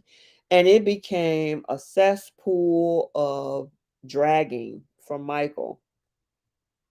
Um, on the flip side, you had other people that was saying what he meant is that he never lived with a woman while he was in a relationship. So let me know down in the chat section, what side of the coin are you on? Do you think that he answered the question appropriately, or was he a flat out liar?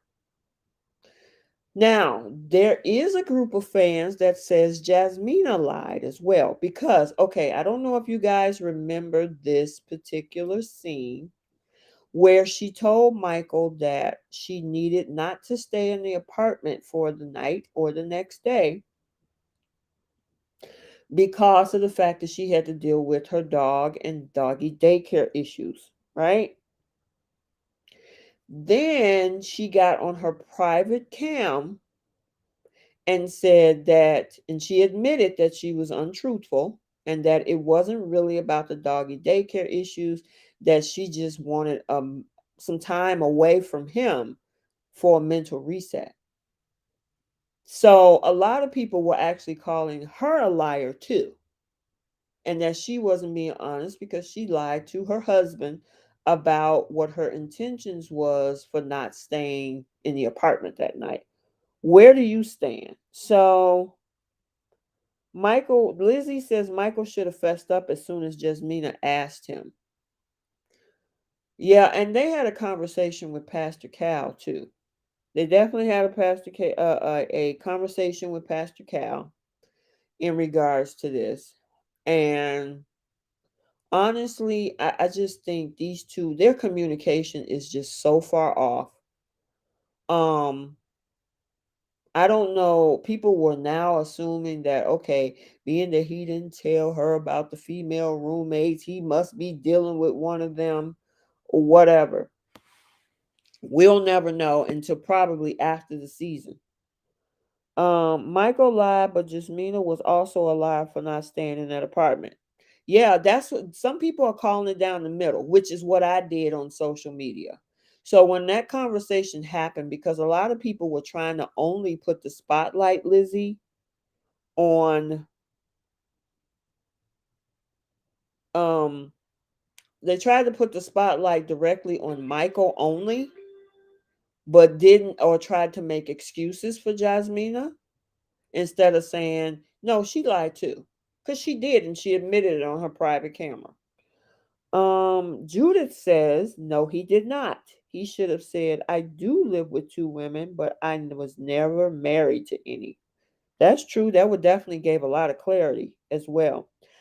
Highlander 2016. Hey, you. I didn't see you earlier. Were you listening in the background on the Australia version? Let me know. But Highlander said, I think he misunderstood her question and he thought that she was asking if he lived with her partner before. Yeah, and so that's what I was saying, Highlander, earlier, right before you made that statement, that fans are split down the middle. There are some fans that are saying he misunderstood the question. There were some saying he flat out lied. Terry says, at first I thought Michael lied, but when I saw his explanation, I believed him. That's why I like watching the after party, because Keisha Knight Pulliam asked the right questions to get the real tea. Some of the stuff that we didn't see, it allows the cast members to explain themselves. So I like the fact that we were able to see an explanation.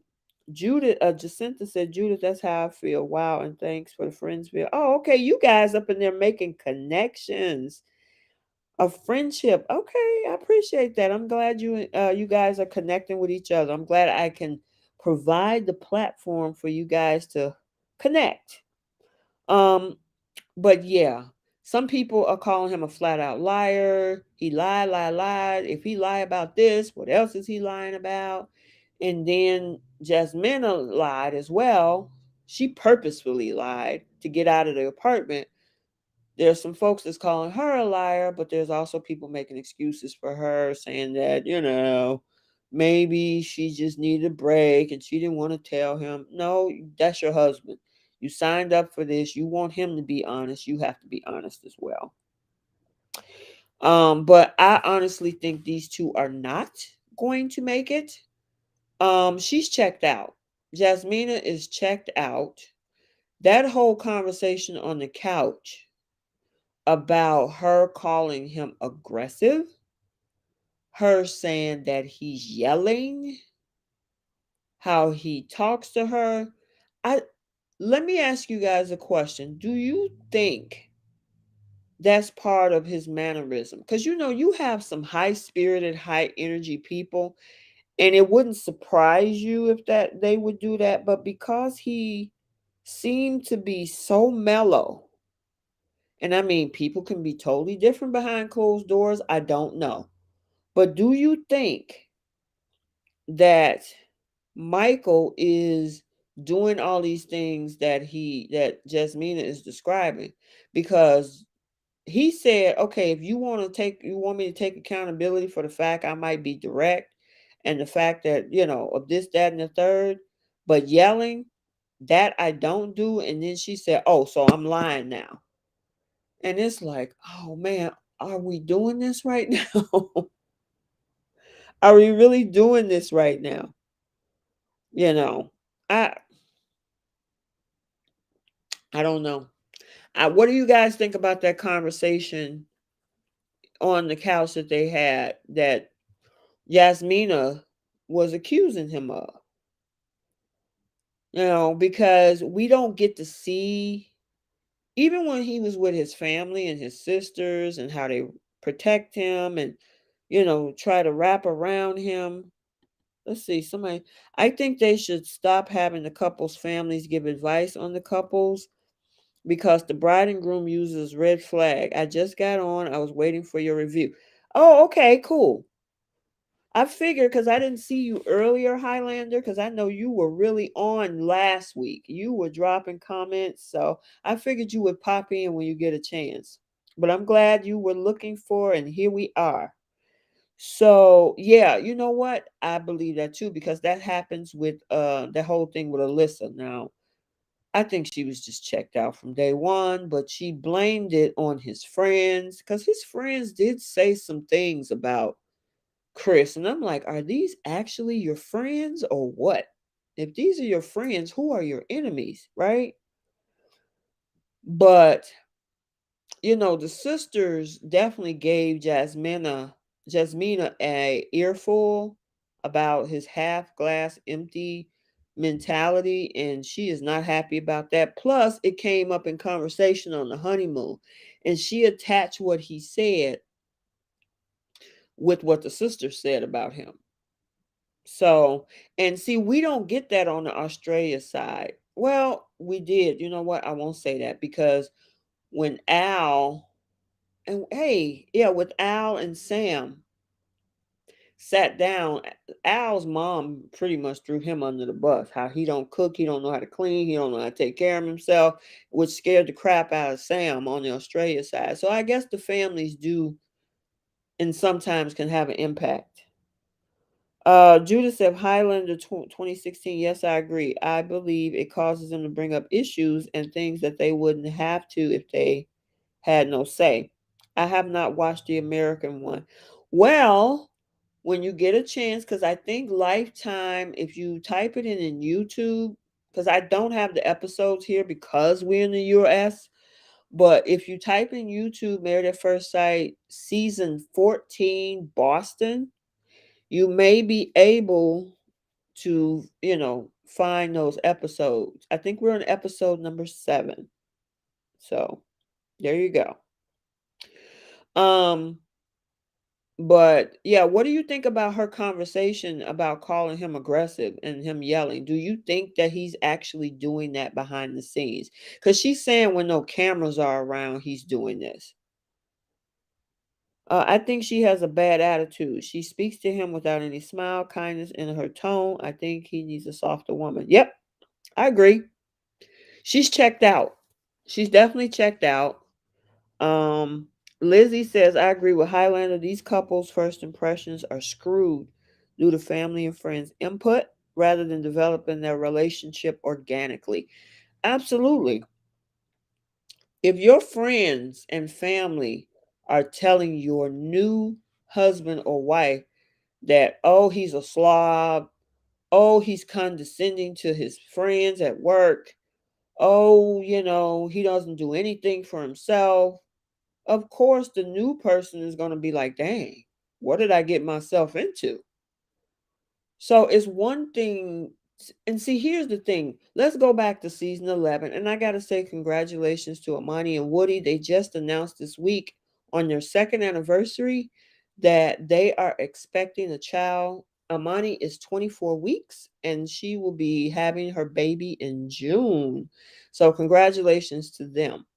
But speaking of Woody, if you guys will remember in season 11, his friends and family said he was not ready for marriage and Miles was. And fast forward 2 years, they're married 2 years, got a baby on the way, and they're one of America's favorites right now. So sometimes what happens is relationships with friends and family can be oh so different than the relationship that you have with your new significant other or spouse. Amani is a totally different person. She is not who they are. So they see him as the cousin, the brother, the nephew. His friends see him as, hey, the guy I went to college with. But when you're in a relationship, you live in a whole different life. So, it's the same thing here. Just because his friends and family might think of him as this way, you got to allow your own dynamic to be built, you know. And if Jasmina is walking into this with walls, how are you going to allow the space for you guys to build your own personal dynamic, your own relationship? Seriously. Um, I agree with Highlander. Okay. Sandra. Hi, Sandra. How are you? Welcome. Facts, Highlander. I totally agree. Because they are using what these people say to come up with. Jasmina doesn't give Michael eye contact. Yeah, she's checked out. Sandra, she is so checked out. Terry says, I'm so happy for Woody and Imani. When I first saw that news, I was in here screaming. I've been following them since day one, even when people couldn't stand Woody. There were fans that were dragging him, calling him an F boy and a player, and he was going to hurt Amani and all this. And I'm like, nah, I'm going to give him a chance. I'm giving him a chance. And sure enough, he proved a lot of folks wrong. Even some of my fellow content creators, they did not have high hopes for Woody. And even some of them came back and was like, man, I got to give it to him. I'm shocked. I was wrong. So Amani is really sweet. I love both of them. She is. She is. Judith says, so rude for a mother to do. How could you say what you say about your son? You give a good speech. That's it. Don't embarrass your son. What kind of mother does that? Yeah, you talking about Woody, right? Yeah. I mean, I think the mom said that he was a devil on the inside or something at the time. And but the thing is, Amani, that didn't scare her away because she knew she had to make her own relationship with Woody. Because she could have been scared away so far off the scene. Listen, okay, you guys, remember even when the families came to visit later in the season, Woody and Amani, and saw how they were interacting with each other? His friends and family was so shocked. They couldn't believe the dynamic that Woody and Amani had built for themselves. So sometimes just because your friends and family might see you one way, your relationship with your husband and wife can be so totally different because you're creating that together. Jasmina has checked out since the honeymoon. Yes, she did. I don't think Michael yelled at her, but I do think his tone may have been off. That's true. That could be possible. Oh no, that's good. I'm glad you're here, Sandra. Great point. Amani was hesitant in the beginning, thinking Woody was a player. I've always liked Woody because the way he used to talk to Amani. Look at them now. I'm so excited for them. Yeah, but that didn't scare Amani off, like you said, Highlander. Yeah, she was a little hesitant, but she gave him the room to show who he really was in their relationship. That's the difference. Jasmina is not doing that. She's taking what the family is saying and like, you know what? Yeah, they were right. So now I'm checking out. I want out of this apartment. I ain't sleeping with him the first night. I'm going to lie my way out of it. I'm going to say I'm taking care of my dog. I'll be back in 2 days. Oh yeah, fans on my personal cam, I'm letting you know that yeah, it wasn't really about the dog. I just needed to get out the house to get a mental reset. Okay. But he's the one that got issues. They both got some things to work on. I'm not absolving him. He got things to work on, but so does she. And it seems in some cases with the fans, they put more weight on Michael than what's happening with Yasmina. Judith says, look at Yasmina's stance on that picture you have up. She is shifted all the way to the left, and if she goes anymore, she will fall. Judith, you are hilarious.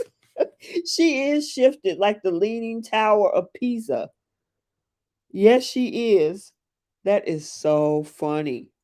I'm glad you here, girl. That is hilarious. I'm glad all of you guys are here. I enjoyed talking to you guys on the live. But yeah, she's done. She's checked out. I don't see this making a comeback. They might have a moment every now and then, but I still think that she's going to backslide because she's already not wanting to be with him. Um, I'm disappointed in I'm disappointed Jasmina is not giving Michael a chance to prove herself. Yeah, she's not. Because a lot of times, if you bring negative energy in the room, guess what? It's going to bring the room down. And it's going to bring the negative energy out of that other person unless that person removes themselves. Jasmina talking about Michael lying. She lying about going to see them dogs. Absolutely. And I've been saying that for the last 3 days because there's weighted scales on Michael and the spotlight is on him about being this bold-faced liar when she purposely lied. It's one thing if he didn't understand the question, even though he admitted to, you know, being wrong on the after party, but at the same time, she purposely lied. The problem with Jasmina is that she has long distance relationships instead of being transparent about her marriage to let him know what she wants. Too negative to coexist. Somebody made it, and that's a good point, Lizzie. Somebody also made another good point I saw on Facebook where they were saying, is it a red flag that she has a male roommate and she only has long distance relationships? What do you guys think about that? Judith, I saw your comment up there. I love Woody and his best friend. Oh my God, they're such good men. They're amazing. The parents may think their son is a certain way, but with their wife, they can be completely different. Absolutely. Absolutely. E-Love, yeah, I figured that's what you were trying to spell. You don't like Jasmina? Yeah, she's cold right now. And my thing is, if you're checked out and you don't want to be in this, I get it. But do not try to destroy the other person's character so you can look better for what you're feeling or thinking. Lizzie says they both need therapy to work on themselves. Yeah, they do. They do. They do. You know. But yeah, I just had to bring that whole thing up, because some people are seeing that as a red flag that she has a male roommate and she only deal long distance relationships. I'm wondering, do she feel that if she date locally and people have to come to her house or whatever, are they going to have a problem with the guy that she's living with? I mean, it's a possibility. I agree with Lizzie. To be honest, none of them were really ready. Yeah, neither one of these two, you know, I, like I said in the beginning, I was so hopeful for Jasmina and Michael, but it's just not working. And there was some folks that was saying maybe she's not attracted to him. I know she's a little bit taller than him, and I think she wanted somebody taller. Who was that? Was it her or Katina that wanted a guy like 6'3" or something? So I don't know if she checked out because maybe she's just not attracted. And then she added on what the family said and all of that. Sandra said facts. I said she really cold and she is not affectionate with Michael. She is so hard on Michael. Yeah, she is. She's not even giving him the opportunity to see what their relationship could turn into. And it's just so unfortunate. That's why at least on the Australia side, we get a little bit of drama over there, but it's just different. I don't know. It's just different. Hey, Romance Review TV, what do you think? I think next season they should go with the over 40 group. I think they should switch to a more mature group. That could be better. I mean, that would be a good idea. I know the Bachelor and Bachelorette is considering doing us. And listen, I'm not, hey, nobody over 40 is a senior. But I also heard that they're looking for like a senior Bachelor and Bachelorette. So I don't know if that's coming to fruition. But it would be interesting to have older, more mature people. You know who does that? Ready to Love. If you guys are fans of the show Ready to Love, most of the cast member are in their late 30s to early 50s. So and you still get a lot of drama in that age group. But they have an older cast on that dating reality show. Lizzie says Jasmina lacks experience of being in a real relationship. I think she's scared of being with Michael 24/7, but she said he was cute when she was asked by Keisha. Yes, she did. That was early in the season. I think that might have been on the first episode of the after party when she thought he was attractive. So I don't know what happened. I just at what point did she check out? Because I don't think they consummated the marriage. So what happened that they checked out? I don't know. It's interesting. Judith said, "You're the best and only person I've ever spoken to who's down to earth and so friendly. The rest are ice cubes. I feel like I've known you for so long. You're an amazing girl." Judith, who are you referring to? Is it one of the people in the chat? Are you referring to me? I agree, Lizzie. At Lizzie, Jasmine is flip floppy. Yeah, she's all over the place. Hey, David, how are ya? These marriages simply highlight why marriage requires time to develop. You need to build connections and understand each other. But at the bottom line, you must be open to know the person and do the work. Absolutely facts. You need time. Now, I'm not saying 10 years, but you need time to get to know these people. Oh, she's talking to me. Oh, okay. Thanks, Judith. Oh, I'm glad. Listen, I know there's a lot of content creators out there, but I tried. Listen, one thing about my channel is I try to be very objective. I try to call it down the middle. I try to see both sides. And I like to have an open platform where I can chat with you guys. Thank you so much, Judith. I really appreciate it. E-Love and Maturity of David, they're not even into their own yet. Yeah, that's true. That is true. Yeah, thank you so much, Judith. I really appreciate that compliment. Oh, you too. Thanks, Lizzie. Thanks, Lizzie. David said, well done with the reviews. I always love your perspectives.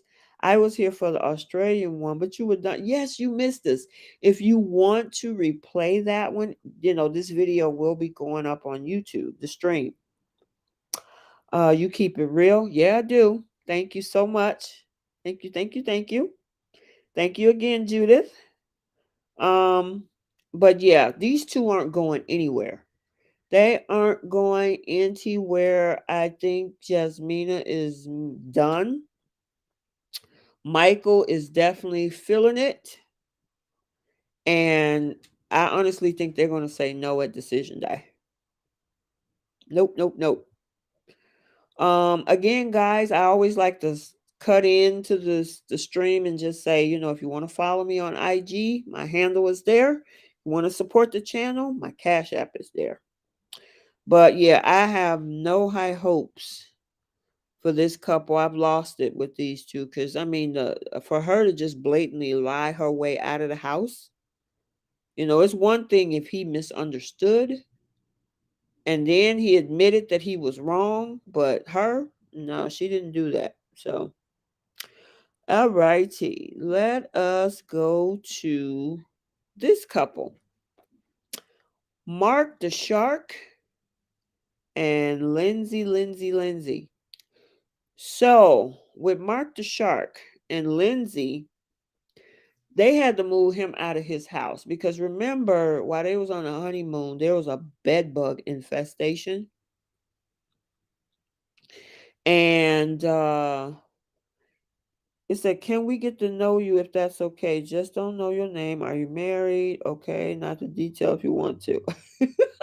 Okay, so I've been a content creator since 2020. Um, Started on YouTube. Here's the reason. I'll give you a reason why I started this channel. I won't give names, but there were times where I would try to have this open, objective perspective on other live streams and things like that. And because I wasn't weighted to one side, I wasn't gossipy, I wasn't judgy, a lot of times people didn't want to hear what I had to say. And so in some cases, they'll cut my mic off or my responses wouldn't get read. And I'm like, okay, obviously, this is not the place for me to be. Let me do my own thing. So I started my channel in the end of August of 2020. I said I'm going to do reviews just like everybody else, but I'm going to do something different and I'm going to be objective, non judgy, call it down the middle, and keep my reviews just to even kill status quo, right? And I started with Love Island USA season 2, and then Married at First Sight season 11 with Woody and Amani and Karen and Miles and the rest of them.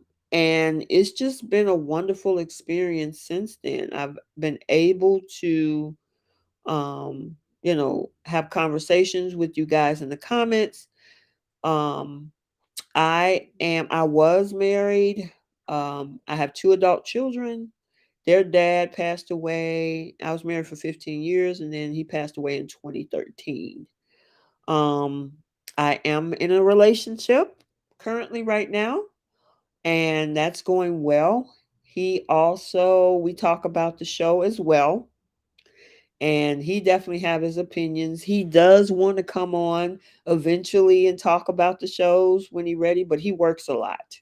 So he hasn't really had the opportunity. So I do my thing and he's working. So um but that's my reason to just give you guys a quick synopsis of why I do what I do. Because I get tired of the dragging of the cast members. And I get a lot of messages from the cast members from different shows saying, I love your content. I like that you see us as regular people. I like that you don't judge us. You know what this is. You know this is TV, and I get messages in my Instagram from I talk to people like Karen, and I talk to, other cast members from other shows, and people like that tells me, of the fact that they like that I don't drag. That's what I don't do that on my Instagram. I don't allow bullying or infighting in my comment section. If you want to talk about the show, what you don't like, okay, cool. But when it becomes bullying and abusive, I will not have that in my comment section. And some people don't like it, but there's plenty of other platforms for that behavior. So I hope that that kind of give you a synopsis of why I do what I do. Let's see. I remember when you started. I like how chill you are. Thank you. Yeah, I like being chill. Um, oh, thank you so much, Lizzie. It was tough, especially for the kids. They lost their dad at a younger age. Um, my son was still in elementary, and my daughter was in her second year of high school when they lost their dad. I love when you bring the tea with Cash and Cinco. I know, right? I had so much with them. I hate that they broke up, but I keep you guys updated. That's the other thing. I like what happens after the season because therefore I can get to see the real, characters, get to talk to some of them, have some conversation, and then, be able to say, hey, you guys, look, this is what's going on. They broke up, they got together, there's a recoupling. Somebody is now dating somebody else, but I like keeping you guys updated. I agree. This is a safe zone. Absolutely. I want it comfortable over here for you guys. If you have a comment that maybe is unpopular, I'm not going to throw you under the bus, and I don't like other people throwing each other under the bus. I got addicted to Love Island, but didn't get to watch season 3. Good to know more about you and the channel. Sorry to hear about. Thank you so much. That's why I rock with your channel. You're not judgmental and always objective. Thank you so much. I can't stand bullying. I hate it. I don't like bullying of the people in the comment section. I don't like bullying of the cast members. I just don't. It's TV at the end of the day. And we get to laugh and talk about it. By the way, you guys, I also have a podcast because I do talk about daytime soaps. So, my podcast is on all podcast platforms. It's called CBS Soap Dish Recap. So, if you are into The Young and the Restless and The Bold and the Beautiful, we are 3 seasons in. And if you are into that as well, you can go check out my podcast. Um, Awesome that you started this. You're a sweetheart to spend all this time with us. Tells a lot about who you are. You're easygoing, friendly, fair, and not boring at all. Thank you so much, Judith. I really appreciate that. You just don't know how much these comments, you guys, make my day because there are a lot of folks that think that, you know, I just, you just too nice. Oh, you try to make the best out of everybody. No, I'll call it down the middle. While everybody was saying Michael was the bad guy, I'm also gonna call out Jasmina. That's just how it is. And I try to look at it objectively. So I feel at home here. Oh my God, I watch all the Love Islands, Australia, UK, and USA. Now, I will say I've only done Australia and USA. UK, I'm going to do that one next time around. So the next UK season, I will do that one. David says, I definitely know that there are a lot of one sided reviewers, so I love your balanced perspective. It's wonderful to hear your story and how you come. It does give clarity to why you're so balanced. Yes. One thing I will also say is bullying is a part of my childhood and I hated it. And I wanted to make sure throughout my life that I wouldn't stand for bullying, even of my children as they came up, bullying of other people, and especially in this entertainment space, because I know that these people do sign up for a show and they are not in control of how they're portrayed sometimes.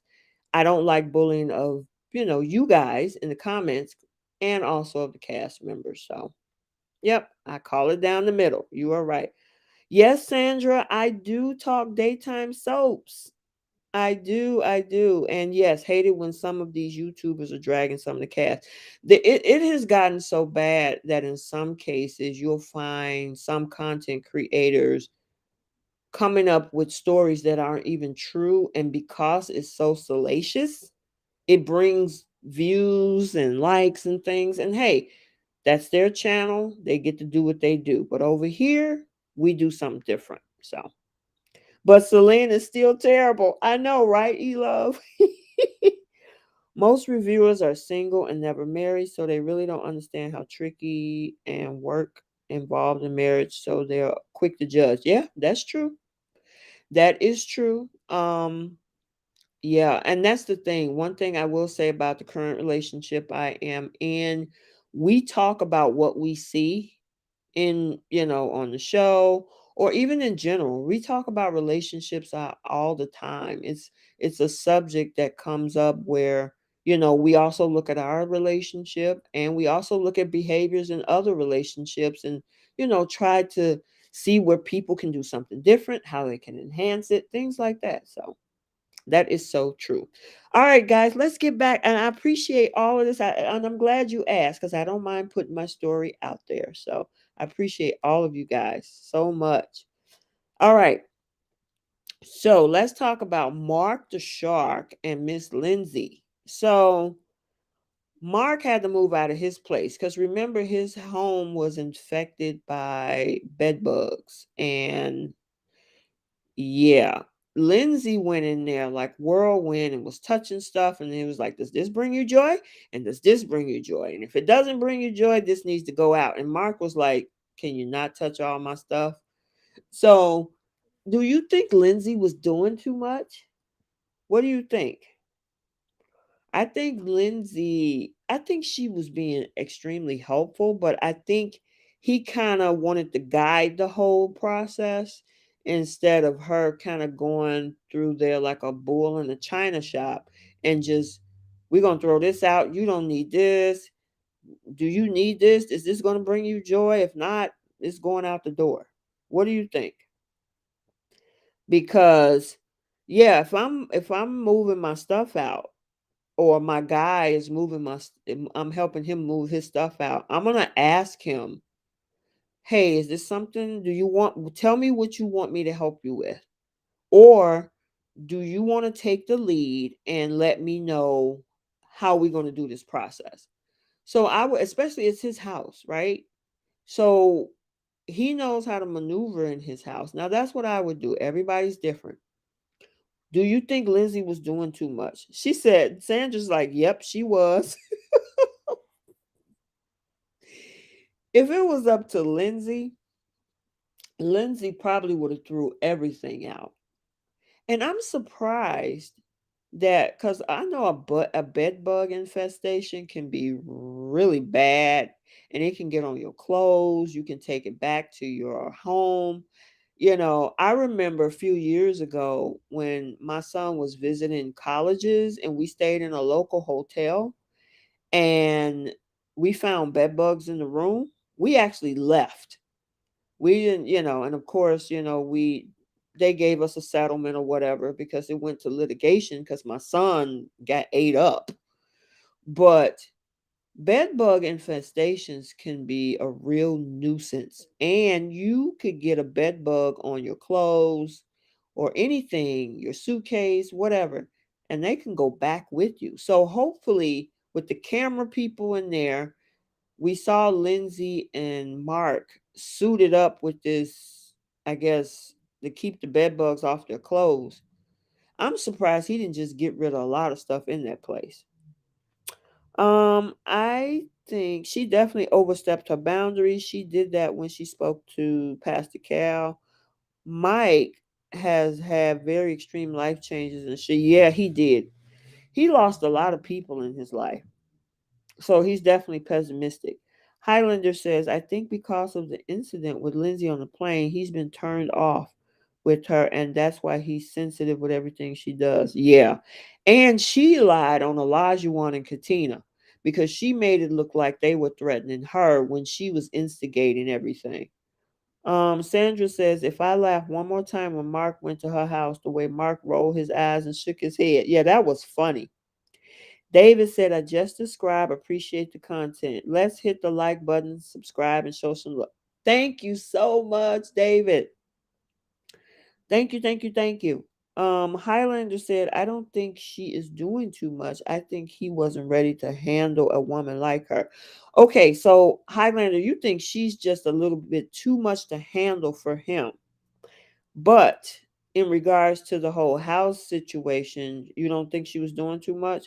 Because here's the thing, the way he explained it, it was like, he kind of wanted to maneuver things the way he wanted to versus her kind of just jumping in, taking the lead. So I'm wondering, but that could be the case. Maybe he's just not ready to handle somebody like her. That's definitely a possibility. Now, they had to go to her house too. And at her house, because also too, Mark said that on the after party, because Mark was on the after party this past week. And Mark said that he kind of wanted to manage things himself and she followed. So I don't know if you guys got a chance to. Oh, that's funny. Any prenup sign? I don't know. Maybe. Maybe they need one. Technically, none of the stuff in Mark's apartment should have been incinerated. Lindsay overstepped her boundaries that Mark said. Being said, Mark should have explained the plan. Yeah, he should have put a plan together. I agree with that. Because you're going into his house. So he should have said, look, we're already in a tough situation with the bed bugs. Let's approach this with all of my necessary stuff go in this bag, and I'll show you what I want to take. Well, I'll show you what needs to go out and go from there. So I agree with that. That makes sense, Lizzie. Um, but they also went to her house, and she has a name for each and every plant that she has. And she reminds me of Beth and Amelia. Amelia is from season 11, and Beth is from season 8. You remember Elizabeth? She was the one with the crystals and all of that. So, um, yeah, Lindsay, it said Lindsay wants to help so much she overdoes it. Yeah, she definitely is being mama bear. That's how she explained herself the previous week when he was, going through all the phone calls with the landlord. She was like ready to take over.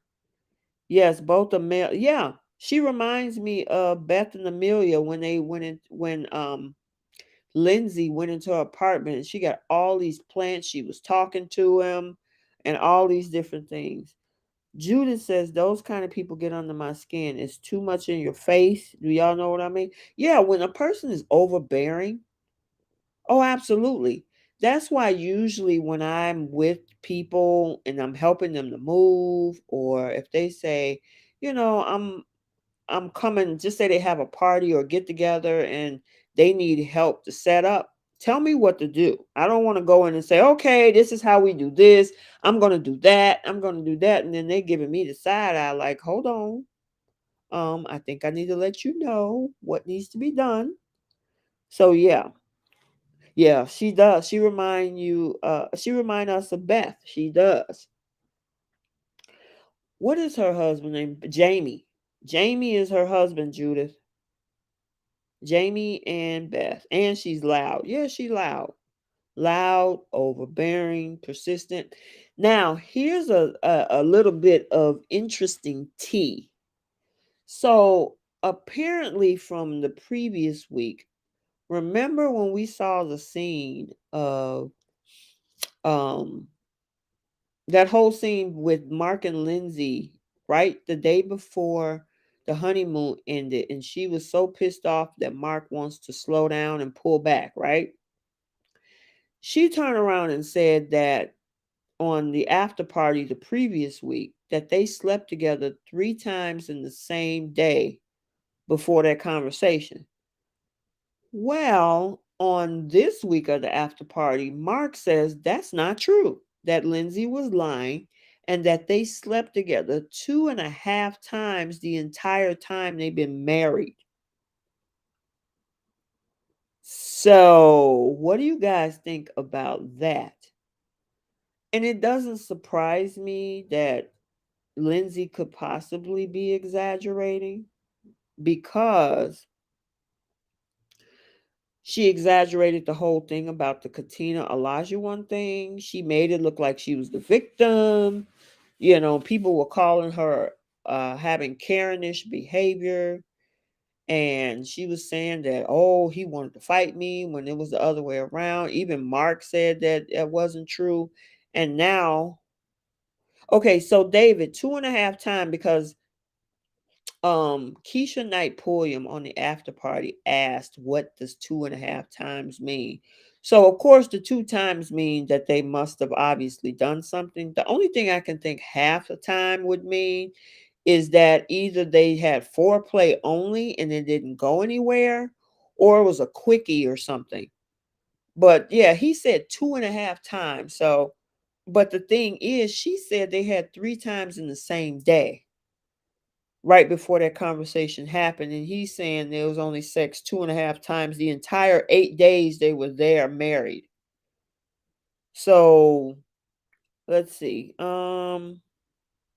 I believe Mark. Yeah, me too. Mark seems pretty straightforward. He don't seem like a guy who embellishes. Lindsay is messy and annoying. Lindsay is messy. David says, or oral. Yeah, that's possible. Maybe that's the half a time. That's a good point. That's a very good point. Terry, yes, I saw Shane's mom. Did you see Danielle's mom on Love is Blind? She looked like she could be, one of those earthy moms.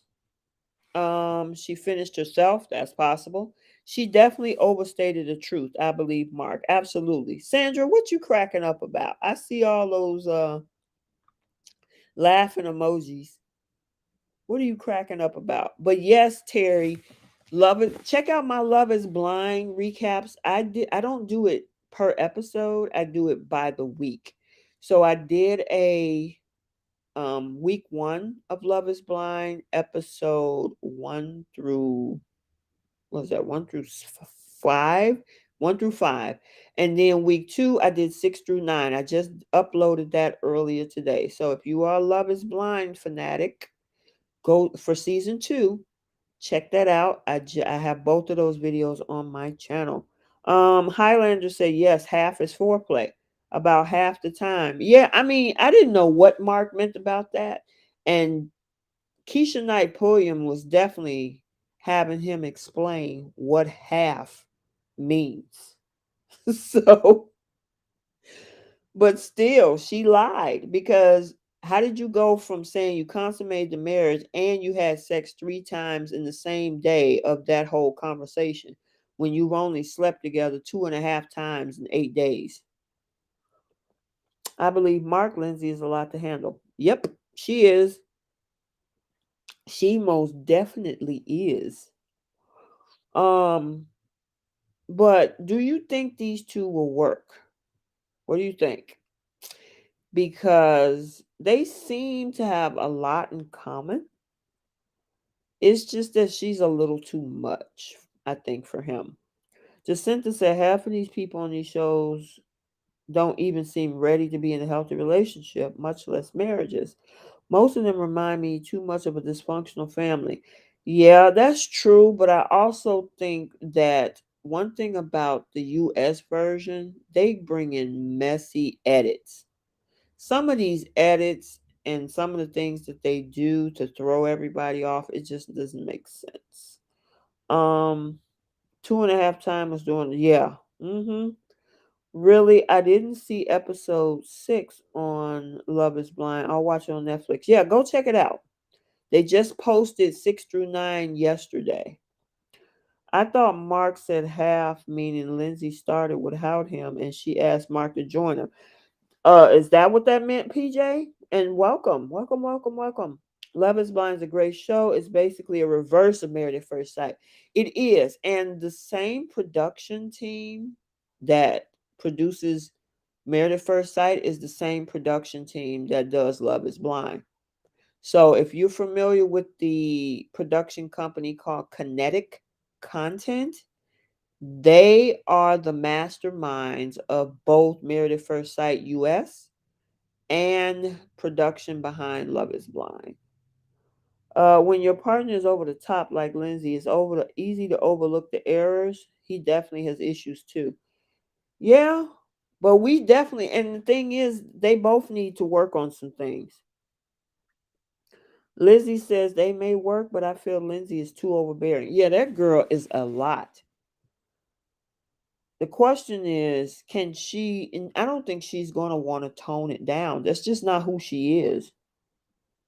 They won't work. I doubt it. Yeah, I don't. I don't see where this can go.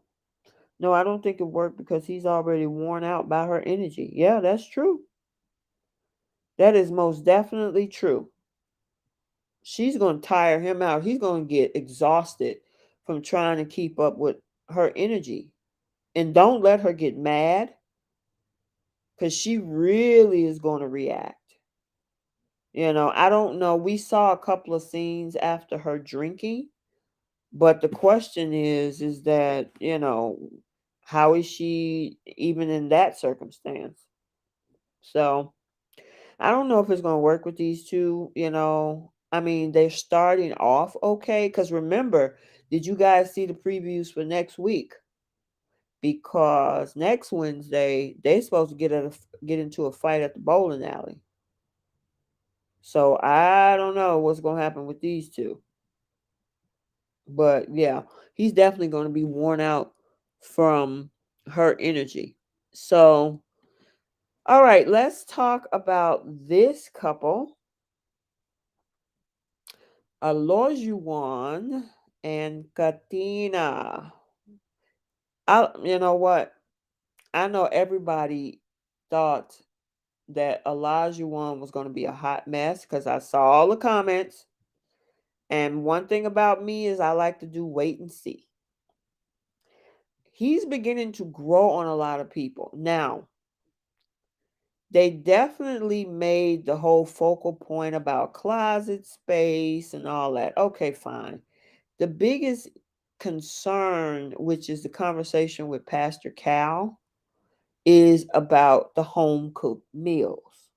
Because when they moved into the apartment, they put a spotlight on Olajuwon looking in the cabinets, all the pots and pans, and told her when she gonna go grocery shopping. Um, I honestly think these because she's willing to work with Olajuwon. Olajuwon pushes boundaries, but Katina establishes excuse me, Katina establishes boundaries and he stops. He doesn't overstep. Now, a lot of people was upset with him in this episode because we heard Pastor Cal saying you're living in the dark ages, talking about a woman barefoot and pregnant. And Olajuwon was like, no, no, no, I don't want her around here barefoot and pregnant. I'm just asking for home cooked meals. Now, I don't know if anybody else heard this, but he did say he cooked breakfast for him and Katina every day.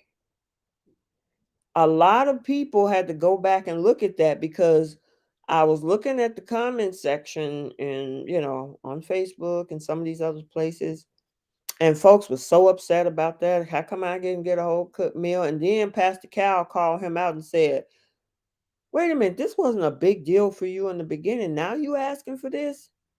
And he was laughing it off. So I'm wondering, did the production team create that narrative? Because if Pastor Cal met with him in the beginning and it wasn't a big deal, and then all of a sudden we got to see this as a narrative for him, Is that part scripted? Because now this man also has his own house. We got to see him have his own place, and the curtains that Katina said had to go. But he also said that he cooks. So I don't think he's in this whole mindset of the barefoot and pregnant thing, because he's willing to get up and cook breakfast like Woody did, because people were saying the same thing about Woody. Woody got up and cooked breakfast for Amani. Same thing Elijah one is doing for Katina. And Katina even said, you know what? I cooked dinner today. I cooked spaghetti for dinner. But they're making this a whole narrative. What do you guys think? I can't stand. Oh, I would have snapped on him. Okay. This couple is similar to Woody and the man Amani. I totally agree. Oh no, sorry, I can't stand. Oh, glad Pastor called him out. I just want Katina to speak up. Katina does set boundaries. I mean, the thing is, he pushes, but Katina also pushed back. She does, as we've seen in previous episodes, which is why Elijah once said, I like the fact that she just don't take crap from me. So she pushes back, and he even said, I don't want somebody that, I just tell them to do and they're a yes person. He likes the fact that, he pokes at Katina and Katina is like, stop.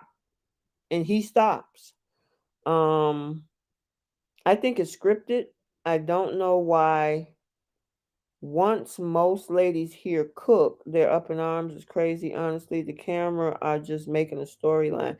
See, and that's what I was wondering, because if he had a conversation with Pastor Cal and it wasn't a big deal, now all of a sudden on this side it is a big deal and the family talked it up. I'm wondering, did production had something to do with saying, hey, you know what, you should say, you know, you're the type of man that wants a home cooked meal, because he laughed that whole thing off. He looked like he was caught in the middle of something.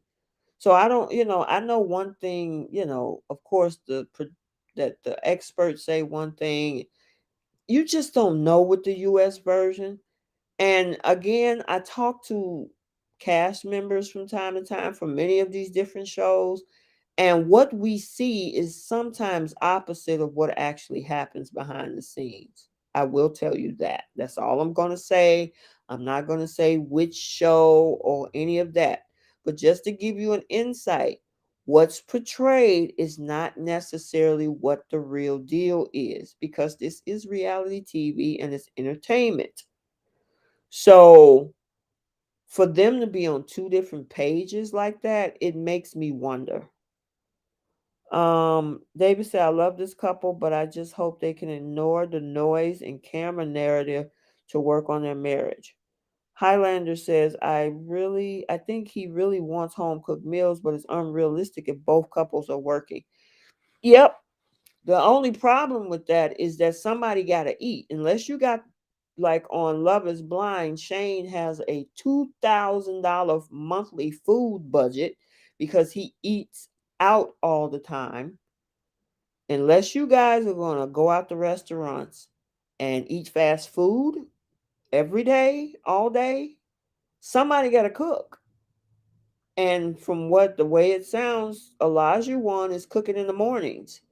She cooks spaghetti for dinner that night. So unless y'all got a high financial food budget where y'all gonna go out and eat every day because nobody wants to cook, like Shane, who before, I mean, his wife is like, you got to stop eating out. We can't spend $2,000 a month on food and eating out at restaurants and stuff like that.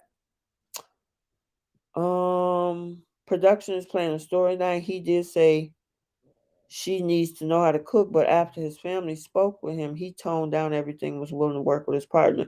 That's one thing I will say about Elijah one. He's willing to do the work. Of course they're making a storyline about him, and plus, I mean, a lot of people talk about his energy. He is ADHD. He's managing it with medication. So I'm glad that, he did put that out there. Okay, my dear, thanks for the info on Love is Blind. I'm watching it now. Have a good night, and I'm waiting for some more tea. All right, Sandra. Stay tuned tomorrow, you guys. Like I mentioned earlier, I'm going to do probably a live about the commitment ceremony number 2 that's happening on Married at First Sight, Australia. Terry says, I like Katina and O. They seem to be getting to know each other respectfully. Yep. David says, exactly. Somebody has to cook. I don't see why this should be an issue. Yeah, unless you got a huge budget for eating out every day, which is not healthy. And I mean, I guess you can cook unhealthy foods at home, but me, myself, I like to cook. And in regards to my current significant other, I know what he likes. He's a steak eater. He loves his veggies, and I enjoy putting together recipes and stuff like that to fix for him to eat, and he enjoys meals because he's out there. He works a lot of hours, you know, and so when he does, come by, because we don't live in the same space, but when he does come here, I cook. I like to. I enjoy it. You know, do we go out to dinner, restaurants? Oh, absolutely. But I also like to cook a meal, you know. Let's see. Most American families spend so much on eating out that money could go into other things, but people don't want to sacrifice oftentimes. I mean, even pets, shaking my head. Just should be an open marriage. I mean, yeah, it's different. It's definitely different here. Um, it's so quick, it's so easy. Everybody's in a rush. People are working long hours, things like that. So people are not cooking as much as they used to. Because it's so easy to just go around the corner and grab a burger or a box of chicken or some McDonald's or something at a local bistro, or let's go to a restaurant and spend $40 on a meal at Chili's or something. Jacinta said they could just cook together on their days off, make it fun, bonding, and then they will have leftovers. Well, that's true too. I think, and that's one thing that I wanted to make sure that with my partner, I wanted to do was to cook together. Now, like I enjoy doing recipes on my own. I'm an experimental cooker. So if I see a recipe that looks interesting, I'll try it. If I don't like it, I won't make it again. If I do, it'll be on the list of my other recipes. But that's a good idea, Jacinta. They could cook together, make it fun and bond. You are right. And then if they make enough food, they can meal prep and have leftovers. That is absolutely a great idea. I agree with you. People should definitely talk about these things before marriage because you like cooking, and some people don't, but I agree. You can't live on or afford restaurants every time. Yeah, I mean, unless you have a huge financial food budget, y- like I say, love is blind. I keep talking about Shane. He says he spends $2,000 a month eating out. His new wife, a soon to be wife, is like, we can't do that anymore. We can't spend 2 grand on eating out a month. That's $2,000. That's crazy. I don't see how he did it. David says, um, wait a minute, Lizzie. Lizzie says, exactly, just in the cooking together gets couple bonding. Yeah, it's fun. I've done it. When you have one of y'all playing and acting silly, and your guy grab you around the waist, or he's mixing, or you're mixing a sauce and you get him to taste it, or he get you to taste it. That's fun.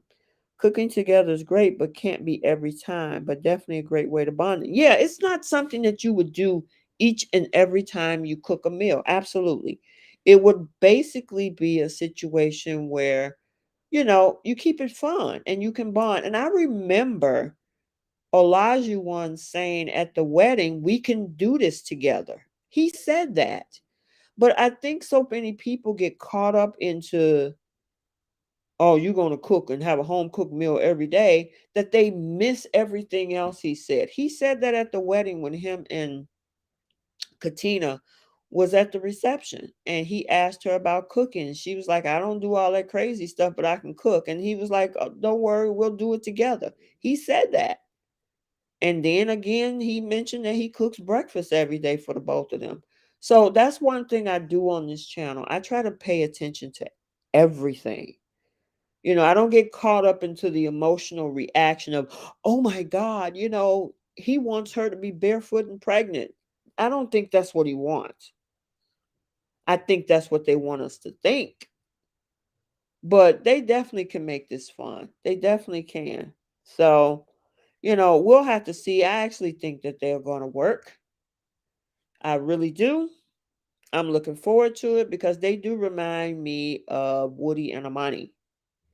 Now, you guys got to also remember he is friends with Jeffy. Jeffy is Shawnice's husband. No, they're still married. Yes, they're still married. They're from season 6. He went to school or college with Jeffy. So Jeffy had probably say, look, dude, I went because they drugged Jeffy over the years. So I can guarantee Jeffy, like, look, if you're gonna be into this, you better go in for the right reasons because you will get dragged. So I believe Jeffy have already schooled him. If you better be here for the right reasons. Um, David said, exactly. I don't understand why it's an issue once a man asks you to cook. Do you cook, etc.? He clearly stated what his position was, but they know what people would hear when they say cooking. Yes, because that's a sore issue right now. That's a very sore issue right now about cooking and cleaning. And so production is going to harp on that and put a spotlight on that, versus all of the context that's being said. So that's why I like to take a step back. I'm not a reactive person anyway, so I try to look at the whole picture. What did he say? What did she say? What is he doing? What is she doing? And look at the whole thing versus what could trigger me based on what production is presenting, if that makes sense. That's why we love your perspectives, your balance, and not playing into the narrative. Absolutely, David. Highlander says, I have to eat out every day because we can't cook and don't like each other's cooking. Okay. Eat out is affordable if you can research affordable restaurants. And see, Highlander, that works for you guys. Both of you guys are on the same page. So if you found a way to make it financially affordable for you two and it works for the two of you, hey, all much power to you. They do remind me of Amani and Woody. They have that cute banter. Yeah, they do. They really do. Jacinta says, I don't like to cook by myself. So me and my partners will always cook together, do meal prep so we have food for the week. I honestly think that's a good idea because both of them work. He works for the city, or for the state of Massachusetts, and she's also I think a consultant. So they definitely work full-time hours. Um and the way to manage that is maybe cook on Sunday and do a meal prep the rest of the week. So they can figure it out. And I don't think they have a problem doing that. Eating out too much because that hadn't a huge hand in destroying my health. Not good at all. Yeah, it's also depending on what you eat too. Lizzie said the edits must be crazy. As for some of these couples, my only issue with O is he deliberately pushes Katina, the gym, and the horse riding. Yeah, but Katina pushed back. That's the thing. Kind of like what we were saying on Love Island Australia with Ella and Mitch. Mitch pushed, Ella gives in, right? Olajuwon pushed, Katina pushed back. Katina like, you about to piss me off. And he like, oh, okay, let me stop. And then on the flip side with the gym, she told him, wait a minute, hold up, stop. You're doing too much. So even though he pushes, she pushed back. Now, my thing is, at what point does he stop doing that? And I talked about that last week on my previous live. You know, I talked about that on my previous live, that gets tiring after a while. Pretty if he continues to do that, she's going to get frustrated with him and say, "Look, you need to stop doing this. I can't continue to have you push my buttons, and I got to keep telling you to stop." They both work for the state. She takes care. Oh, okay. So they both got state jobs. Okay. So yeah, they definitely work some serious full-time hours. And I think she has some form of a business on the side because she has an Instagram page where she set up date nights for people and little elegant settings and recommendations. So I know she does that as well. So I mean that means she's a busy person and so is he. So they need to figure that out, how they do meal preps and stuff. And as if they're up at the same time every morning, maybe that's how Elijah one cooks, breakfast. Because if you're up at 6 and he's up at 6 and you guys got to be to work at 8 and you spend some time, I don't know what they eat. I'm just putting something together, make some bacon and some eggs and some toast, and that's about a 15, I don't know about the bacon, depending on how long how you like your bacon. But that's about a 15-20 minute meal process, and a glass of orange juice or a cup of coffee. If he's doing that every morning before they go to work, I think that's pretty cool. That stops stopping at McDonald's for a breakfast sandwich or Dunkin' Donuts for a croissant breakfast sandwich or whatever. So if he's doing that every day, I think that's pretty cool. That's why I always try to acknowledge those things when I hear it, because it gets missed when people get triggered by other things that production highlights. Shanice says Katina seems to be not that busy anymore because she's always on the after party. I'm just saying. Now, I will tell you that the after party is usually filmed at the end of the season.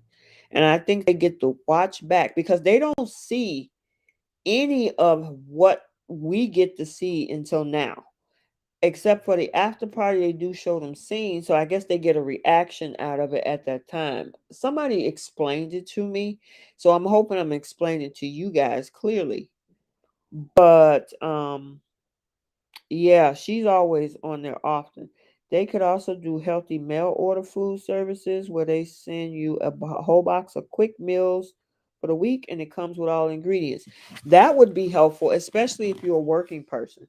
If you work a lot of hours and you don't have time and you coming home at 8, 9 o'clock or 7 in the evening, and you talking about cooking big meals late at night, that's not good to eat. I don't eat late at night like that. You know, I don't want the food sitting on my stomach late. So cooking late at night is not a good thing. To each his own. I know some people that probably do, but that would be a good idea to just pull out a healthy meal and cook it, warm it up, and you guys have a nice dinner together. So I get that as well. I think that's pretty cool. But I mean, right now, that seems to be their biggest issue. Um, which the show is trying to, make a big narrative out of that. The only other thing is, the pushing of the buttons. He pushes, she push back. So I think that at some point he need to just realize, okay, I need to stop testing her and just enjoy the relationship. Stop trying to push to see how far you can go with her. You might push too far and she's going to push you out the door. But I don't see that happening. Yeah, Hello Fresh is great and healthy. Is it, Lizzie? Have you tried it? I've heard of it. It seems pretty good. Pretty good. I think he will help her cook. Oh, absolutely. He even said that. He said that at the reception. So, yeah, I think they're going to be just fine. They're going to be just fine. Katina looked like she wanted to jump Elijah one bones. Okay, let's talk about that because that's another part of that conversation with Pastor Cal. So I actually thought that they consummated the marriage already. But according to what we saw in that episode, He said that it was his choice to not and to put it on hold. However, I will say on the after party, Katina said it was mutual.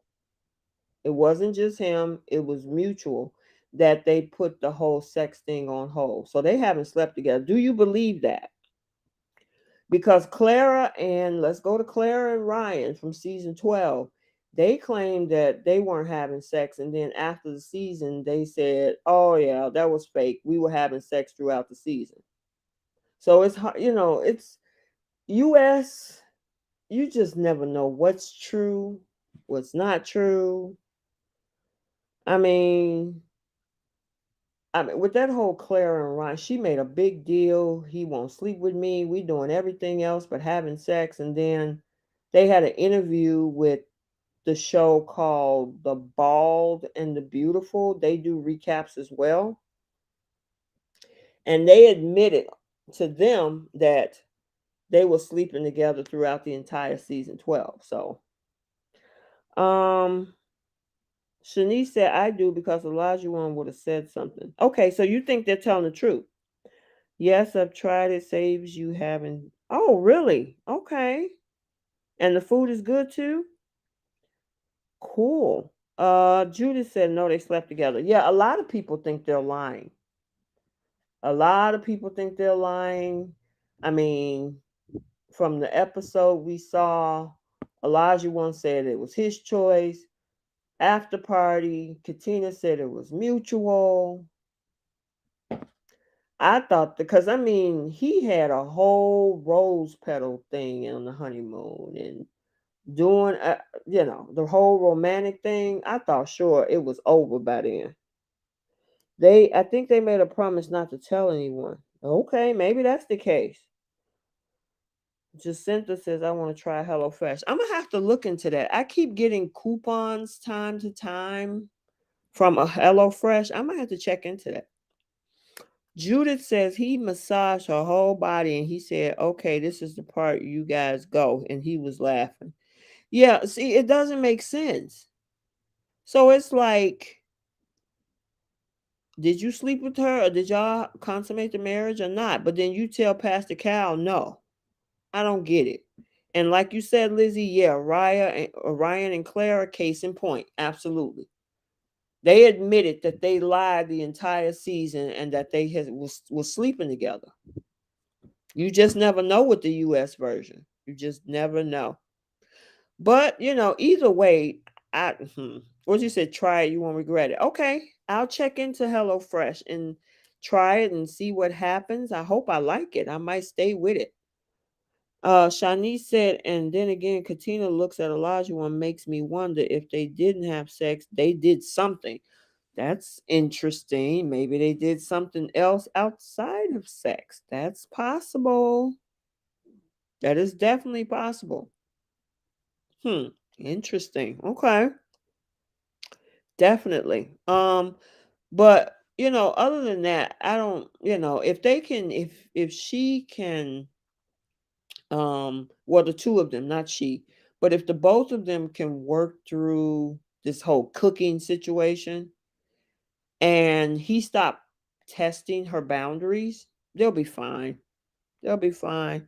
The other couple, Jasmine and her man, said we don't tell anyone, so I think interesting. So you, Judith, you think they slept together? Jasmina and Michael? Really? Okay. Interesting. Yeah, well, I guess we'll have to wait and see. But to me, I thought sure that these two consummated the marriage. I really did. I really did. Okay, I know you guys want to get to the big one. And the big discussion is these two right here. Mr. Chris and Alyssa. I was so proud of Chris this particular episode because he said his decision day is today. Yeah, Jasmina don't want Michael. Yeah, she's checked out. Yep. Yep, yep, yep. Chris need a do-over as much as Anthony needs a do-over on the Australian version. And it is so unfortunate. This girl, here's the thing. Um, and it's so crazy because social media can be a real trip. So one of the biggest things that they got her on was the fact that she said that she's allergic to dogs, right? Social media went up and pulled up all these pictures with her holding dogs, laying with dogs, carrying dogs. Yeah, that whole thing. I mean, this is, yeah, it's crazy. What do you guys think about this whole exit of Alyssa? It was time for her to go. People were sick of her. She checked out. If you didn't like or you weren't attracted to Chris, okay, fine, but that doesn't mean you got to destroy him. You didn't have to destroy this man. And that's what she tried to do, and then get a free trip and a free apartment, and wanted to play around with the other female couples or cast members on the show. And it's like, you didn't come here for that. You were supposed to connect with Chris. Um, what you say, Terry? I already forgot her. Yeah, I'm ready to move on. Just like Andrew and Holly is about to be gone. Chris, unfortunately, he should get a do-over. But Alyssa is gone, gone, gone. Alyssa ended up destroying herself. Yeah, pretty much. Candace, you are absolutely correct. She destroyed herself. She, and the term, but I'm a good person. I mean, I'm a good person, but I'm a good person. I'm a nice person. But I'm a nice person. I'm like, how many times, if you had to take a shot for every time, or take a drink for every time that um Alyssa said I'm a good person, yeah. Mhm. It's I'm glad she's gone. It's over. Move on. Your 15 minutes of fame is over. Lizzie says Alyssa was not expecting that bombshell. All I kept hearing was this: I'm a good person. I did nothing wrong. I've always been doing is trying this whole time. I'm a good person. She wasn't trying anything. She she was just trying to save face. That's what she was trying, and it wasn't working. And then try to say Chris didn't do anything. I'm so glad he stood up for himself and forgot that whole 1% crap he was talking last week. All I need is 1%, just 1% to stay in this. That 1% wasn't going to work. And every time he brings up the fact that she's not here for the right reasons, she get pissed off. Why does that bother you? If you're here for the right reasons, that statement shouldn't bother you. Terry says, oh, wait a minute, Lizzie. Alyssa was not expecting that bombshell. Chris says, today is my decision day. Checkmate. I was proud of Chris. She was mean to him. It's not a divorce, it's an annulment. Yeah, because they never consummated the marriage anyway. And like Terry says, she doesn't get to use that apartment. Nope. Move on out. Drop your keys off on the counter. Time for you to go. Because what she was hoping for is that she would stay on this show, hang out with the other ladies, get a free apartment, home away from home, and at the same time don't want to be around Chris. Yep. She is crazy. You take the apartment these 3 weeks, I'll take the last 3 weeks. She was thinking of free. Yeah. Yep. Judith says she never tried on her pinky finger. She ain't try to do nothing. All she sit around and was trying to trash him, talk about how horrible he was, and that he was pointing his finger aggressively, and how, I mean, her facial expression. You can't now. I always talk about editing. Production showed her in full accord. They didn't have to edit her. Everything, every movement, every facial response, the things she said, the cameras was right there. I mean, Alyssa, it's all on you. And even her own mother was like, girl, you need to cut it out. This man is right for you. Give him a chance. Chris did nothing wrong to get, but he held his head. Yeah, he did. Yes, he did. Alyssa was Alyssa was there for a free holiday and all the benefits that came with. That pic is the best picture of them both. How ironic. Yeah, that was a pose. That was definitely a pose. And there is, if you guys follow me on IG, my handle is there. I have a video of him dropping tea about the actual signing of the marriage certificate. That I think that video got about almost 40,000 views over there. That real. She didn't even want to sign this marriage certificate or anything. When the guy asked her, the officiant says, "I need you to say I do." She didn't want to say I do. She was being real stubborn. She was on the phone with her attorneys trying to figure out how to get out of this situation. And from what I understand, allegedly the attorneys told her, "You're stuck." Because it said that I think it's like $50,000 or so is what the penalty is for getting out of this situation on the show. So she was trying to get out from day one. So if you are a follower of mine on IG, that whole tea that he did drop that on the after party. So you don't even have to go over there. You can actually see it on the after party. It came on not this episode, but the week before. But if you want to see a quick, it's on my IG account. Alyssa was there for the free holiday, all the benefits that came with that pic. Yeah, right. Oh my gosh, she wanted to stay in that suite for money and a free ride. Yes, she did. She wanted home away from home while hanging out with those girls, and she was hoping that they put him in another apartment so she could be away from him. Yep. So yeah, they're done. They are done. Drop your keys off at the door. Now, my question is, are they still going to follow them? Do they have to still do scenes, but maybe from their own homes? Because how did they let them out of the contract? Normally they don't.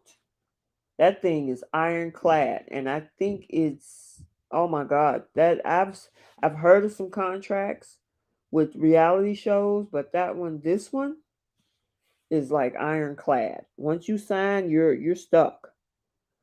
Judith says she has mental issues. She needs to be evaluated immediately. She said to the girls, "Ooh, look at him. Gross. Ooh, look at his body. Yuck." But not one girl was laughing at her because, yeah, exactly. It's not funny. You don't poke fun. Okay, it's one thing if you're not attracted to him, but don't poke fun at him. Don't try to talk bad. Like I say, I don't like bullying. Don't do that. You want out, okay, you want out, but you don't have to tear him down in the process. Um, yeah, Lizzie, yeah, hey, I agree with her too. But yeah, her free ride is up, and Chris can move on with his life. I heard some rumors that he is in another relationship now, and I think they bought another house or something. Whoever he's moved on with, I guess we'll have to see because I like keeping you guys updated. But Yeah, it's over for them. Alyssa had the nerve to say to Pastor Cal that she want to try again and start crying. Girl, exactly. It's like, girl, please. I just wish that the way the Married at First Sight Australia experts went into Selin should have been the way Pastor Cal went in with Alyssa. Judith said, yes, that's true. The officiant was looking at her like, what's wrong? Aren't you happy? She's making her family look bad. It rubs onto your family automatically. She's an embarrassment. Yeah, yep. I mean, she was out from day one. It was like, well, what did you sign up for this for? Well, why did you come here? Do you need 15 minutes of fame? What's the deal? That is not nice to do. We all aren't perfect. God is perfect, not us. Yeah. There was no reason for her to tear this man down in the process. But you know what? People saw right through her. As much as she was trying to say how good of a person she was, her behavior showed otherwise. And as much as she was trying to make him look bad, she made herself look worse. Yep, yep, yep. You are absolutely correct. So, next week, like I said, they showed us previews of, I think, Steve and Noy having issues with finances, and then we saw Lindsay and Mark getting into it at the bowling alley. So we have been on this live for 3 hours and 20 minutes. I enjoyed all of it. Thank you so much for your support. I love the insight that you guys gave on all of the couples from both shows. Like I said, I'm probably going to do a live tomorrow with the commitment ceremony number 2. But yeah, it's been a good one. Judith says, I did too. I seen a baby next to him. I seen previews and it showed Chris and a little boy with a brown curly hair sitting next to him on the floor. Okay. So so maybe he will be still on the show, but they'll be doing it from his home. Because I don't think they're going to let them out of their contract, because then that won't be fair for cast members from previous seasons who wanted out and they didn't let them out. So they're probably just going to be like, you know what? We're going to end. She's not going to get a free apartment on us. You going home. And guess what? You going to go home and we're going to make you film. So, yeah, we definitely have to see. Karma Jasmina is coming to get you. You need to stop bragging on yourself, girl. Yeah, she keep don't hopefully she don't take the role that Alyssa's doing, trying to make Mike look bad. Yeah, that whole living with a woman situation was crazy, which he admitted to on the after party. But she trying to make him look bad, calling him aggressive. He's yelling, all this kind of stuff, and he's like, yelling. I'm not yelling at you. It was not. Yes, I am. Oh my God, who's just? I'm hungry. You are right. Oh my God, you need to go eat. Yeah, I do need to go eat. I'm gonna figure out something. I'm probably gonna eat light. It's getting late here. It's about 7:20 here.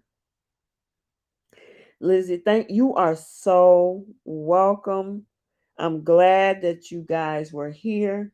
Again, I want you guys to follow me over at the IG channel, because I tend to post a lot of stuff throughout the day that I come across, especially things if it's something big like some news, I'll definitely make a quick video to talk about it with you guys and keep you guys updated. But I also put a lot of updates in my Instagram stories and posts and reels over there. So, and then also too, guys, if you really enjoy this and you like, the content I provide, if you want to support the channel, my Cash App tag is there as well. So I appreciate that. If you want, no pressure.